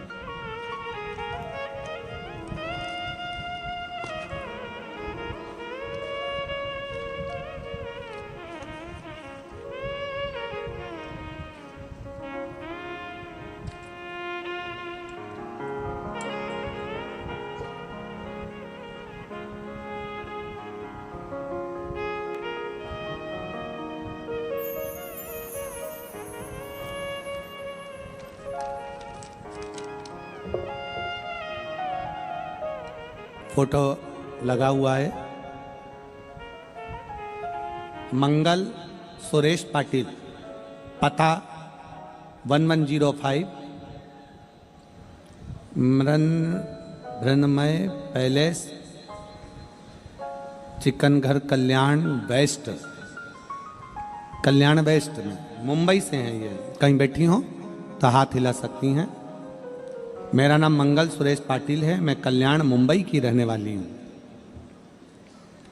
कहीं बैठी हो तो हाथ हिला सकती हैं, और बैठी हो तो एक बेलपत्र लेने के लिए आ सकती हैं। मेरा नाम मंगल सुरेश पाटिल है, मैं कल्याण मुंबई की रहने वाली हूँ। अप्रैल 2024 में रिपोर्ट में पता चला कि मुझे छाती में, चेस्ट में कैंसर हो गया है। मुझे कैंसर की गठान है। इससे मैं और मेरा परिवार पूरी तरह से टूट चुका था। डॉक्टर ने बताया कि ऑपरेशन करके गठान निकालना पड़ेगी, लेकिन मुझे मेरे भोले बाबा पर पूरा भरोसा था। मैं डॉक्टर से दवाई ले ली और दवाई लेकर उनसे कहा कि आप मुझे केवल गठान को सूखने की और गांठ समाप्त होने की दवाई दीजिए, आगे मेरा बाबा करेगा। ऑपरेशन कराऊंगी, फिर वापिस अगर गांठ हो गई तो। इसलिए मैं उनसे दवाई लिया। बाबा के भरोसे पर शंकर जी को 1 लोटा जल चढ़ाना प्रारंभ करा। मैं बाबा को पूरे परिवार समेत शिव भक्ति करने लगी। मुझे बहुत अच्छा परिणाम प्राप्त हुआ। बाबा का आशीर्वाद से अभी पूरी तरह से तंदुरुस्त हूँ, और बाबा की कृपा से मेरे परिवार में खुशियाँ आ गई, और मेरी जो गांठ थी वो गल गई, और बाबा की कृपा से आज मैं पूर्ण तरह से स्वस्थ होकर कथा का रसतत्व ग्रहण कर रही हूँ। मैं गुजरात में पंडाल में 18/1/2025 को आ गई थी बाबा की कथा सुनने के लिए, बाबा को धन्यवाद देने के लिए। एक लाइन अच्छी लिखी है, आप और हम गुनगुनाते हैं।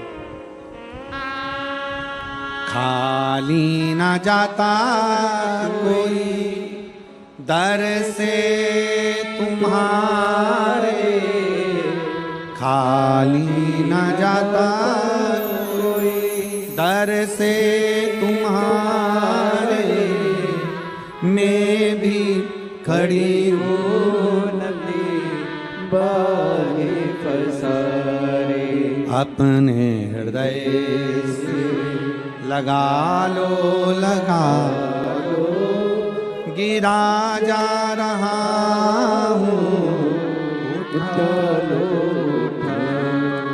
कहीं बैठी हो तो एक बेलपत्र लेने के लिए अवश्य पधारे। शिव तत्व इसी को कर। आप अपना कर्म श्रेष्ठ करिए, शिव आपको फल देगा। एक पत्र और है। मेरा नाम पुष्पा हेमंत खेरनार है, पता 236 कैलाश नगर, PRC गेट के सामने, उधना, सूरत की रहने वाली हूँ। मेरी शादी को 6 साल हो गए थे, कोई संतान प्राप्ति नहीं थी। हॉस्पिटल में बहुत दवाइयाँ कराने के बाद भी कोई परिणाम नहीं मिला। मेरी सास ने मुझे पशुपतिनाथ का उपास करने का कहा, लेकिन मुझे सब बातों पे भरोसा नहीं हो रहा था। मुझे इन बातों पर भरोसा नहीं था, लेकिन सास के कहने पर मैंने वो पशुपतिनाथ का उपास भी किया। 3 उपास करने के बाद सफ़ेद आंकड़े की जड़ का प्रयोग किया। सफ़ेद आंकड़े की जड़ का प्रयोग करने के बाद 6 महीने के बाद मेरे बाबा की कृपा से मेरा गर्भ ठहर गया। हॉस्पिटल गए, फिर पूरी जांचें कराने के बाद पता चला कि मेरे गर्भ में जो बच्चा है वो 1 नहीं, शिव की कृपा से 2 हैं। मैं बाबा को धन्यवाद देने के लिए आई हूं कि कहाँ तो मेरे संतान का सुख नहीं था, और बाबा की कृपा से मेरे घर में एक बेटा और एक बेटी ने जुड़वा जन्म लिया, जिनका फोटो में लगा रही हूँ। उनको लेकर आ सकती हैं। 2 बच्चों ने जन्म लिया, एक बेटा एक बेटी। शिव तत्व है, आपका विश्वास, आपका भरोसा, आपकी दृढ़ता। तो शिव कथा कहती है, भगवान गणेश जी का चरित्र कह रहा है, शंकर जी का चरित्र कह रहा है, सदानंद कार्तिकेय जी का चरित्र कह रहा है कि कार्तिकेय जी कहते हैं गणेश विधाता भाग्य लिखता है। ब्रह्मा जी का काम है लिखना, भगवान नारायण का काम है लिखना, पर महादेव का काम है तुम्हारे पूर्व के कर्म जो तुम कर कर आए हो। अगर शिव की भक्ति कर रहे हो तो उस कर्म के माध्यम से तुम्हारे बेकार कर्म को मिटा देना और अच्छे कर्म कर कर जिंदगी में आगे बढ़ जाए, आगे बढ़ जाए।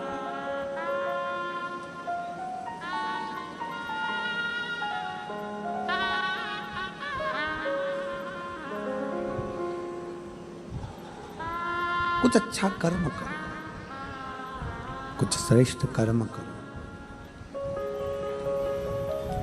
सोमनी जन्म तो ले ली पर शरीर ठीक नहीं। विधाता ने लिखकर भेज दिया कि पूर्व में इसने गलत कर्म किया है, इसलिए इसको भोगना है। इस कर्म में भी चंडाल के घर में जन्म लिया, तो चंडाल के घर में जन्म लेने पर भी चंडाल भगवान शंकर के मंदिर ले गया अपनी लड़की को गोदी में उठाकर। इसके शरीर में रोग है, इसके शरीर में रोग है, नेत्रों में ज्योति नहीं है। कहीं शंकर भगवान की करुणा हुई, वो लड़की बड़ी हुई, चंडाल मर गया, अकेली रह गई, आंख नहीं थी। कोई ने ले जाकर महाबलेश्वर की पवित्र भूमि गोकर्ण क्षेत्र में उसको छोड़ दिया। वो भिक्षा मांगने लगी, भीख मांगने लगी, भिक्षा मांग।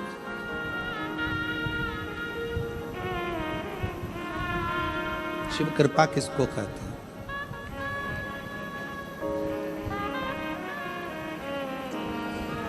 शिव की उदारता किसको कहते हैं? शिव की दया किसको कहते हैं?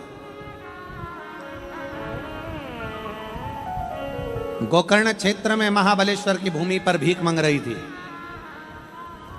हंसी करता करता एक बच्चा आया, एक बेलपत्र उठाकर उसके कटोरे में, भीख के कटोरे में, भिक्षा के पात्र में डाल दिया।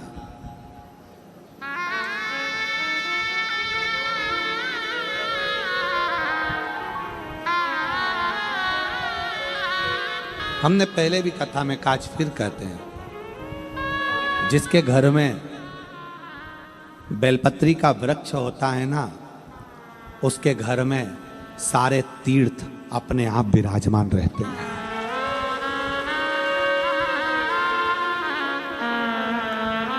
जिसने अपनी जिंदगी में एक बार अगर किसी बेलपत्र के वृक्ष का रोपण किया है, बेलपत्री का वृक्ष लगाया है, बेलपत्री का पौधा लगाया है, उसको हजारों हजारों अश्वमेध यज्ञ का फल एक क्षण में प्राप्त हो जाता है।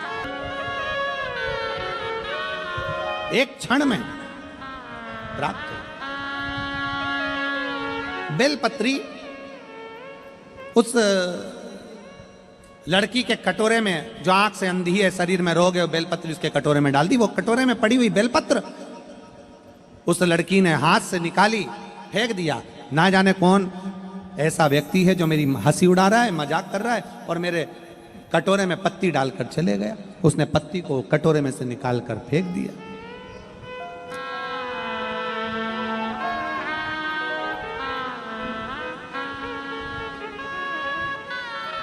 जब पत्ती को निकालकर फेंका, पत्ती को जमीन पर पटका, पत्ती हवा में उड़ते उड़ते उड़ते उड़ते उड़ते उड़ते शंकर जी के मंदिर में पहुंच गई, महाबलेश्वर के मंदिर में पहुंच गई। और महाबलेश्वर के मंदिर में जैसे ही हवा का झोंका चढ़ा, वो पत्ती का, सूखी हुई पत्ती का टुकड़ा मात्र, एक अंश मात्र पत्ती का टुकड़ा शंकर के शिवलिंग पर चढ़ गया। शिवलिंग पर चढ़ा और बाबा देव अधिदेव महादेव की ऐसी कृपा हो गई, उसी क्षण में उस लड़की का जो शरीर कोढ़ से ग्रसित था, आंख से अंधी थी, उसी समय पर उसके प्राण छूटते हैं। शंकर भगवान नंदी पर बिठाकर उसे कैलाश धाम लेकर देवता आश्चर्य करने लगे। ब्रह्मा जी भगवान विष्णु के पास आकर खड़े हो गए। ब्रह्मा भगवान विष्णु के पास में, नारायण के पास में आकर खड़े हो गए।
और तेरा ही दिया मैंने खाया पिया है, तेरा शुक्रिया है, तेरा शुक्रिया है। मुझे भोले बाबा ने बहुत दे दिया है, तेरा शुक्रिया है, तेरा शुक्रिया है। उस प्रभु को धन्यवाद। नारायण भगवान ब्रह्मा भाग्य लिख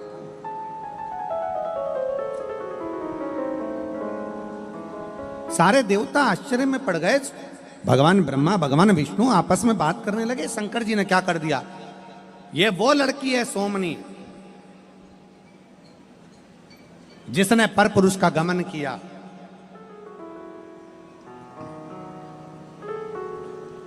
व्यभिचारिणी हो गई, गाय का बछड़ा मार दिया, कितना कितना पाप किया इसने। और दूसरा जन्म चंडाल के घर में पाया, फिर भोग रही थी। पर शंकर भगवान ये क्या कर दिया, इसने तो शिव जी का नाम भी नहीं लिया, इसने तो शंकर की आराधना भी नहीं करी, इसने तो शिव की उपासना भी नहीं करी, फिर इसको इतना फल कैसे मिल गया। तब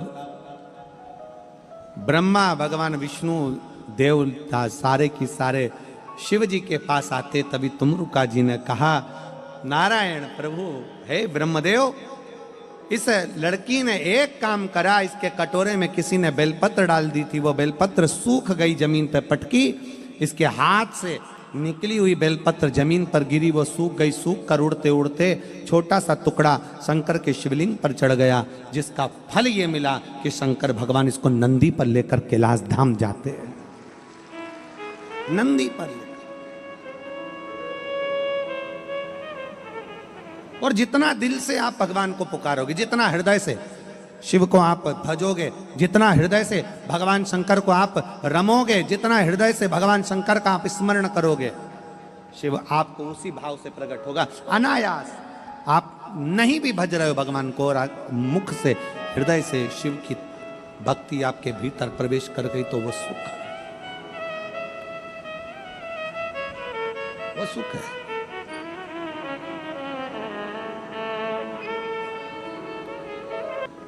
किसी भी भाव से आप भगवान शंकर की भक्ति कर रहे हैं, शिव की भक्ति स्वीकार करते हैं शिव, किसी भी भाव से।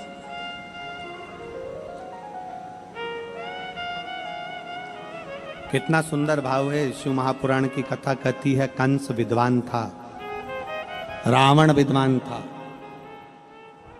हिरण्यकशिपु विद्वान था, परंतु इनकी विद्वत्ता एक जगह पर काम नहीं करी।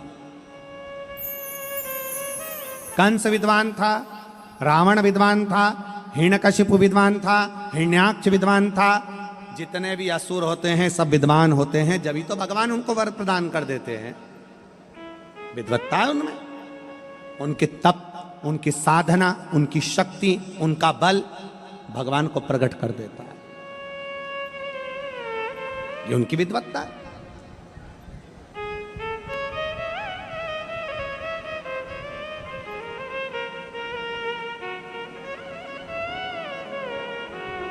सब कुछ मांगा उन्होंने। सबसे पहले क्या मांगते हैं असुर?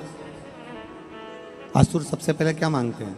हे भगवान वर दीजिए, हमारे प्राण ना छूटे, हमारा शरीर नहीं छूटना चाहिए, ये वर दे दीजिए हमको, ये वर हमें प्रदान कर दीजिए,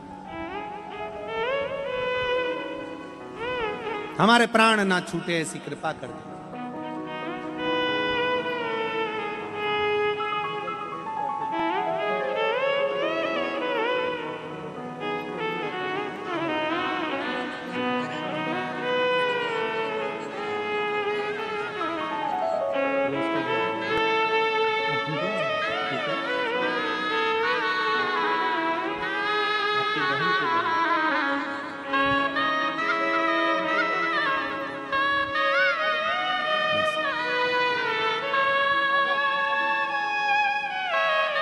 शिव कृपा से, शंकर की उदारता से,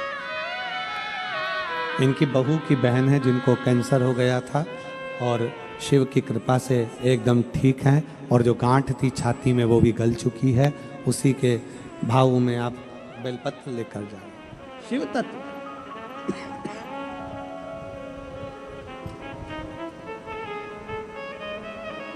असुरों ने मांगा, क्या मांगा? जितने भी असुरों को देखोगे, रावण ने मांगा मेरे प्राण ना छूटे, मैं मरूं ना। कंस ने मांगा मेरे प्राण ना छूटे, मरूं ना। हिरण्यकशिपु ने मांगा मैं मरूं ना, मेरे प्राण ना छूटे, मेरा शरीर ना छूटे। कितने विद्वान थे। परशु महापुराण की कथा कहती है, ऐसी विद्वत्ता किसी काम की नहीं। जो मांग रहे हैं तो केवल इतना मांग रहे हैं कि मेरे शरीर ना छूटे। विद्वत्ता उसको कहते हैं, शिव पुराण कहती है, वेद व्यास जी कहते हैं, विद्वत्ता उसको कहते हैं कि कभी अगर भगवान तुम्हारे सामने आकर खड़ा हो जाए और कहे कि वर मांग, तो सबसे पहला वर ये मांगना चाहिए कि तेरे चरण ना छूटे। बस ऐसी कृपा कर, तेरे चरण।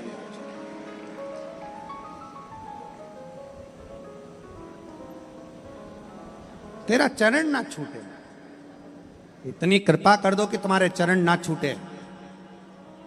जैसे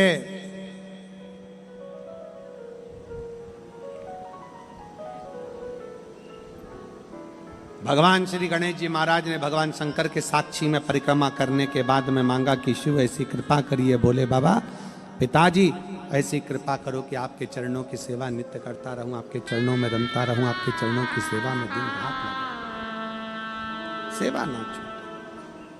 और इतना तो करना स्वामी, जब प्राण से निकले, गोविंद नाम लेकर, जब प्राण से निकले।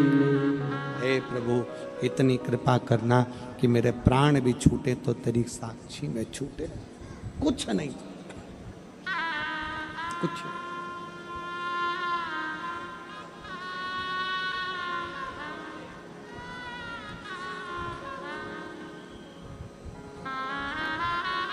भगवान से बस मांगो उतना, तेरे चरणारविंद की सेवा, इससे ज्यादा कुछ। वो एक लाइन गुनगुनाते हैं,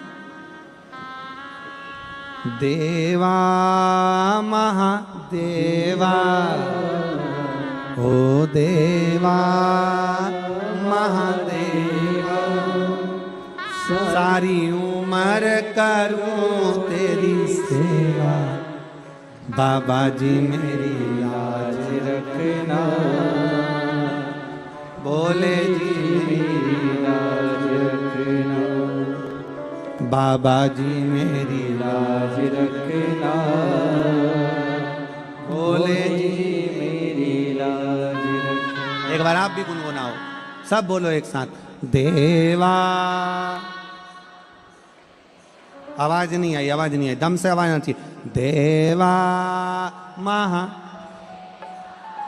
सारी उम्र करूं तेरी सेवा, बाबा जी मेरी लाज रखना, भोले जी मेरी लाज रखना, बाबा जी मेरी लाज रखना।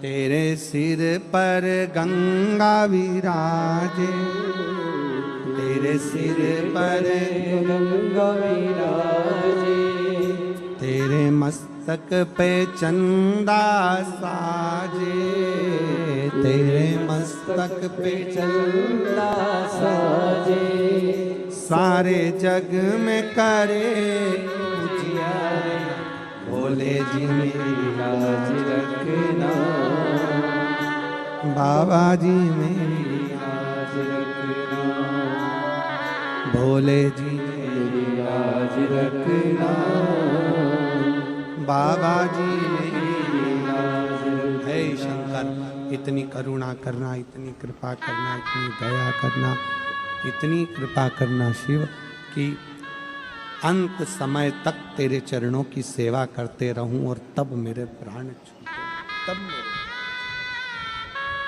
कोई कष्ट नहीं, कोई कष्ट।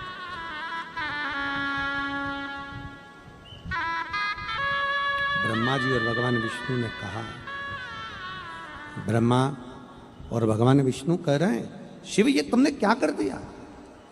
बाबा आप ये क्या कर रहे हो? ये वो लड़की है जिसने पाप कर्म करा और आपने उसको नंदी पर बिठाकर कैलाश ले गए, नंदी पर बिठाकर।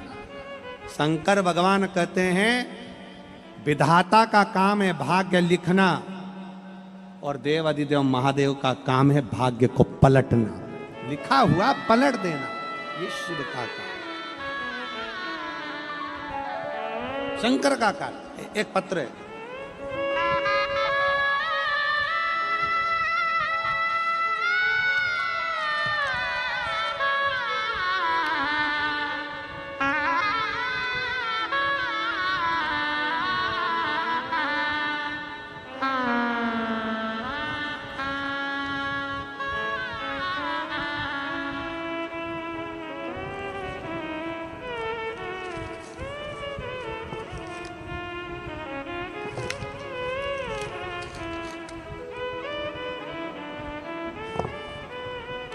अब जरा पत्र को देखिएगा कितना विचित्र पत्र है।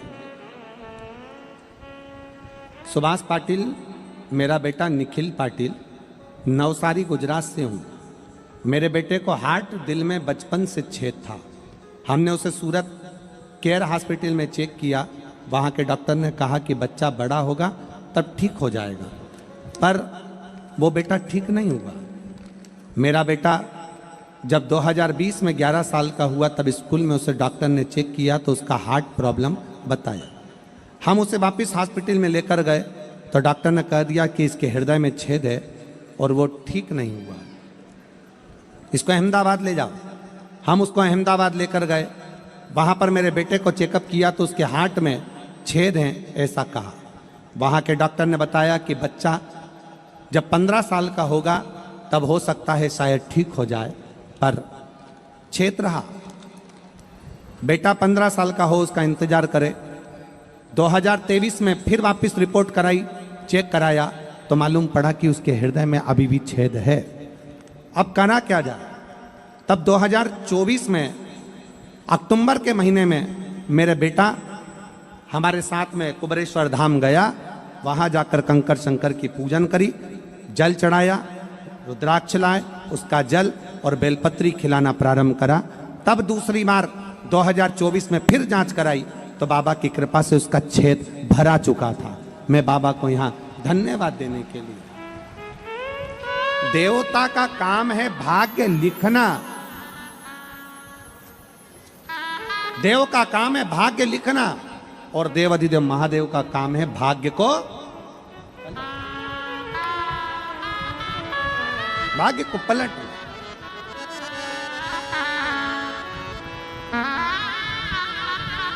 शिव कथा कह रही है, भगवान शंकर का चरित्र कर रहा है, भगवान शंकर का संवाद कर रहा है।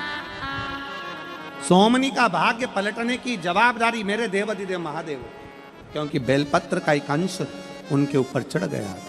भूलवश भी हम किसी एक वृक्ष को, एक पौधे को, बेलपत्र के पौधे को लगा देते हैं, उसका अपने हाथ से बेलपत्र का पौधा लगाया, बड़ा हो गया, उसकी पत्ती टूटकर भगवान शंकर को चढ़ रही है तो समझ लेना कि तुमने जिंदगी में सबसे बड़ा कार्य कर लिया है, सबसे बड़ा कार्य। शिव कथा करे, भगवान शंकर का संवाद कर रहा, शिव महापुराण की कथा कर। समय आया तारकासुर को मारने के लिए भगवान कार्तिकेय जी का प्रागट्य हुआ और तारकासुर का संहार करने के लिए षडानंद कार्तिकेय प्रकट होते हैं, जिन्होंने तारकासुर का संहार किया। तारकासुर के 3 बेटे हैं, तारकाक्ष, विदुम्माली, कमलाक्ष।